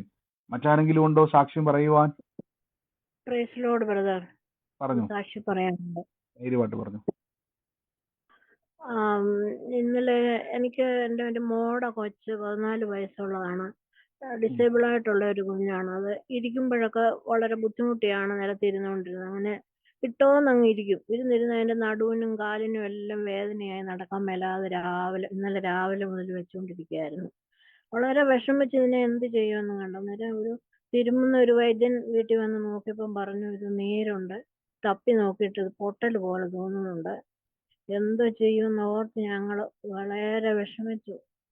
പ്രാർത്ഥിച്ചുകൊണ്ടിരുന്നു. അടുപ്പിടാൻ സ്റ്റോക്ക് എന്ന് പ്രാർത്ഥിച്ചു. എന്നിട്ട് ഞാൻ രാവിലെ 8 മണിക്ക് അജിത സിസ്റ്ററെ വിളിച്ച് പ്രാർത്ഥിച്ച് വിഷയം വെച്ച് പ്രാർത്ഥിച്ചു. അജിത സിസ്റ്റർ പറഞ്ഞു, ഇത് ഓടി നടക്കുക, കുഞ്ഞിന് കുഴപ്പമൊന്നും മരത്തിൽ ഓടി നടക്കുമെന്ന് പറഞ്ഞു. ഉച്ചയായപ്പോൾ മുതൽ ഇവളെ അനങ്ങാൻ മേലാതെ കിടന്നിരുന്ന കൊച്ച് കട്ടിലിൽ നിന്ന് തന്നെ എഴുന്നേറ്റ് ഇവിടെ കുടിപ്പം നടക്കുന്നു. വൈകിട്ട് ആ വൈദ്യം വീണ്ടും വന്ന് നോക്കിയപ്പം പറഞ്ഞു, ഇപ്പോൾ അവിടെ പൊട്ടലൊന്നും കാണുന്നില്ല. അങ്ങനെ വലിയൊരു സാക്ഷ്യം ദൈവം എനിക്ക് വലിയൊരു സാക്ഷ്യമാണ് സിസ്റ്റർ പറഞ്ഞത്. നിങ്ങൾ കേട്ടല്ലോ, ആ കൊച്ചു അങ്ങനെ വീഴുന്ന കൊച്ചിനെയും കേട്ടോണ്ട് തലമുറകൾക്ക് വേണ്ടി പ്രത്യേകിച്ച് പറഞ്ഞ പോലെ തന്നെ കൊച്ചിന് കുഴപ്പമുള്ളതാണ് ലോകപ്രകാരം പറയുന്നതാണ്, അതിന്റെ ബുദ്ധിക്ക് മാന്യമുള്ളതെന്ന് ലോകം പറയുന്നതാണ്. അങ്ങനെയുള്ള തലമുറകൾക്ക് വേണ്ടി ആരെങ്കിലുമൊക്കെ ഭാരപ്പെടുന്നുണ്ടെങ്കിൽ നിങ്ങളോട് ഞാൻ പറയുന്നു, യേശു അങ്ങനെയുള്ള സകല കുഞ്ഞുങ്ങൾക്കും വേണ്ടി വില കൊടുത്തതാണ്. അവർ സാധാരണ കുഞ്ഞുങ്ങളെ പോലെ ആകുവാൻ വില കൊടുത്തതാണ്. പ്രിയ സഹോദരി പറഞ്ഞ പോലെ തന്നെ വീഴ്ച നിമിത്തം ആ കുഞ്ഞിന് എന്തുണ്ടായെന്ന് പറയാൻ കഴിയത്തില്ല, അതിന് പ്രതികരിക്കാൻ കഴിയത്തില്ല. എന്നാൽ അതിന്റെ വേദന നിമിത്തം മനസ്സിലായി, അതിന് പൊട്ടലുണ്ടെന്നും അതിന് നടക്കാനൊന്നും ബുദ്ധിമുട്ടാണെന്ന് മനസ്സിലായി. എന്നാൽ കർത്താവിന്റെ നാല് സഹോദരങ്ങൾ ഒരുമിച്ച് പ്രാർത്ഥിച്ചു. അത് മാത്രമല്ല, യേശു ക്രിസ്തുവിന്റെ തിരുമുറിവിനാൽ സൗഖ്യം വന്നിരിക്കുന്നു. ഏറ്റവും വലിയ ശക്തി ആ കർത്താവിന്റെ നാമത്തിൽ പറഞ്ഞ് വിശ്വാസം അവർ പ്രഖ്യാപിച്ച കുഞ്ഞ് ഓടി നടക്കുമെന്ന് പറഞ്ഞു. അതേപോലെ തന്നെ ആ മനുഷ്യൻ വന്ന് തിരിഞ്ഞു നോക്കിയപ്പോഴേക്കും കൊച്ചു ചാടി എണീറ്റു. ഒരു പൊട്ടലും അവിടെ ഇല്ല, ഒരു വേദനയും അവിടെ ഇല്ല. അത്ഭുതം നടന്നിരിക്കുന്നു. അപ്പൊ നിങ്ങൾ ആലോചിച്ച് നോക്കി, കർത്താവായ യേശുവിന്റെ നാമത്തെ അനുദിനം നിങ്ങൾ എല്ലാ കാര്യത്തിലും ഉപയോഗിച്ചാൽ നിങ്ങളുടെ ജീവിതത്തിൽ ഓരോ സെക്കൻഡും ദൈവപ്രവർത്തികൾ ഉണ്ടാകും. അതിനുവേണ്ടി നിങ്ങൾ എന്ത് ചെയ്യുക? കർത്താവിന്റെ നാമത്തെ ഉപയോഗിക്കുക, ശക്തിപ്പെടുക വചനത്തിലും. God bless you sister. അനേകർക്ക് വേണ്ടി പ്രാർത്ഥിക്കുക. പ്രത്യേകിച്ച് ആ കുഞ്ഞിന് വേണ്ടി പറയണം, യേശു ആ കുഞ്ഞ് നേരെയാകാൻ വേണ്ടിയുള്ള വില കൊടുത്തിരിക്കുന്നു, ഞങ്ങളെക്കാൾ സമൃദ്ധിയായി തീരും എന്നുള്ളത് കൽപ്പിച്ചോണം. കർത്താവ് അത് സാക്ഷ്യമാക്കി മാറ്റും കേട്ടോ. God bless U, God bless U. കർത്താവ് അനുഗ്രഹിക്കട്ടെ. മറ്റാരെങ്കിലും ഉണ്ടോ സാക്ഷ്യം പറയുവാൻ? പറഞ്ഞു സിസ്റ്റർ, കേൾക്കുന്നുണ്ട്.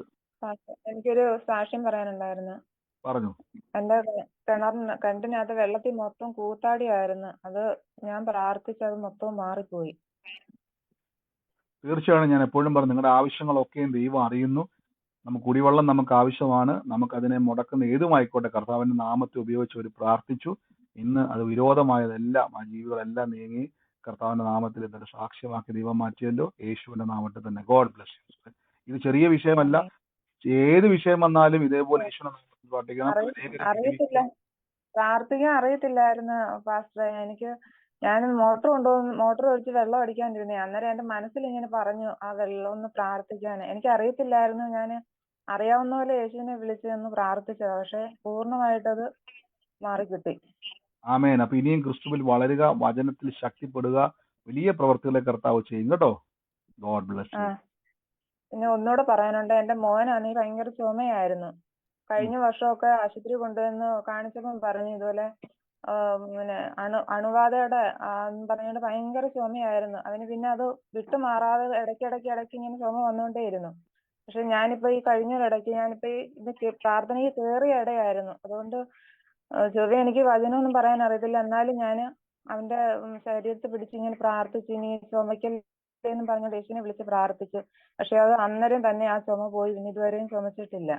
എത്ര വർഷമായിട്ടുള്ള ബുദ്ധിമുട്ടായിരുന്നു സിസ്റ്ററെ? അങ്ങനെ കഴിഞ്ഞ വർഷം തൊട്ട് തുടങ്ങിയതായിരുന്നു. ഞങ്ങൾ ഹോസ്പിറ്റലിൽ കൊണ്ടുവന്നെന്നും പറഞ്ഞ അണുബാധയുടെയാണെന്നും പറഞ്ഞുകൊണ്ട് ഒത്തിരി മരുന്ന് വാങ്ങിച്ച് കഴിച്ചായിരുന്നു.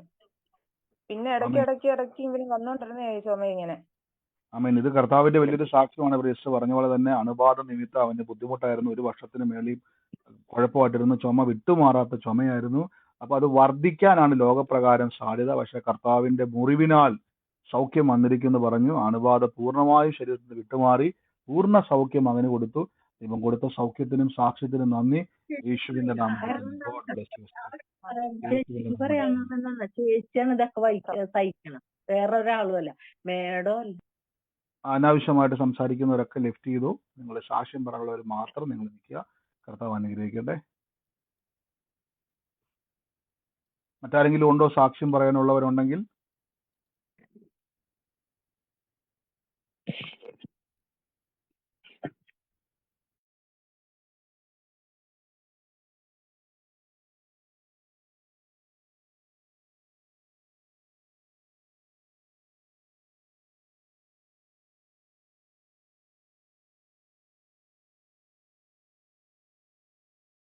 അനുഗ്രഹിക്കുമാറാകട്ടെ. ദൈവം അനുവദിച്ചാൽ നമുക്ക് വെള്ളിയാഴ്ച സഹോദരിമാർക്ക് വേണ്ടി മാത്രം എനിക്ക് നാളെ എന്നെ ഒന്ന് ഓർപ്പിച്ചേക്കണം. ഒന്നും കൂടെ എല്ലാവരും ഉള്ളപ്പോൾ പറയാൻ വേണ്ടി നാം വിട്ടുപോയി. വെള്ളിയാഴ്ച വൈകുന്നേരം ടൈം ഞാൻ അറിയിക്കാം. നാളെ ഫിക്സ് ചെയ്തിട്ട് വെള്ളിയാഴ്ച നമുക്ക് സഹോദരിമാർക്ക് വേണ്ടി ഒരു പ്രത്യേകം പ്രാർത്ഥന അൻസു സിസ്റ്റർ അത് നയിക്കുന്നതായിരിക്കും. നമുക്കത് ഒരുമിച്ച് കൂട്ടായ്മയിൽ തന്നെ പോവാം.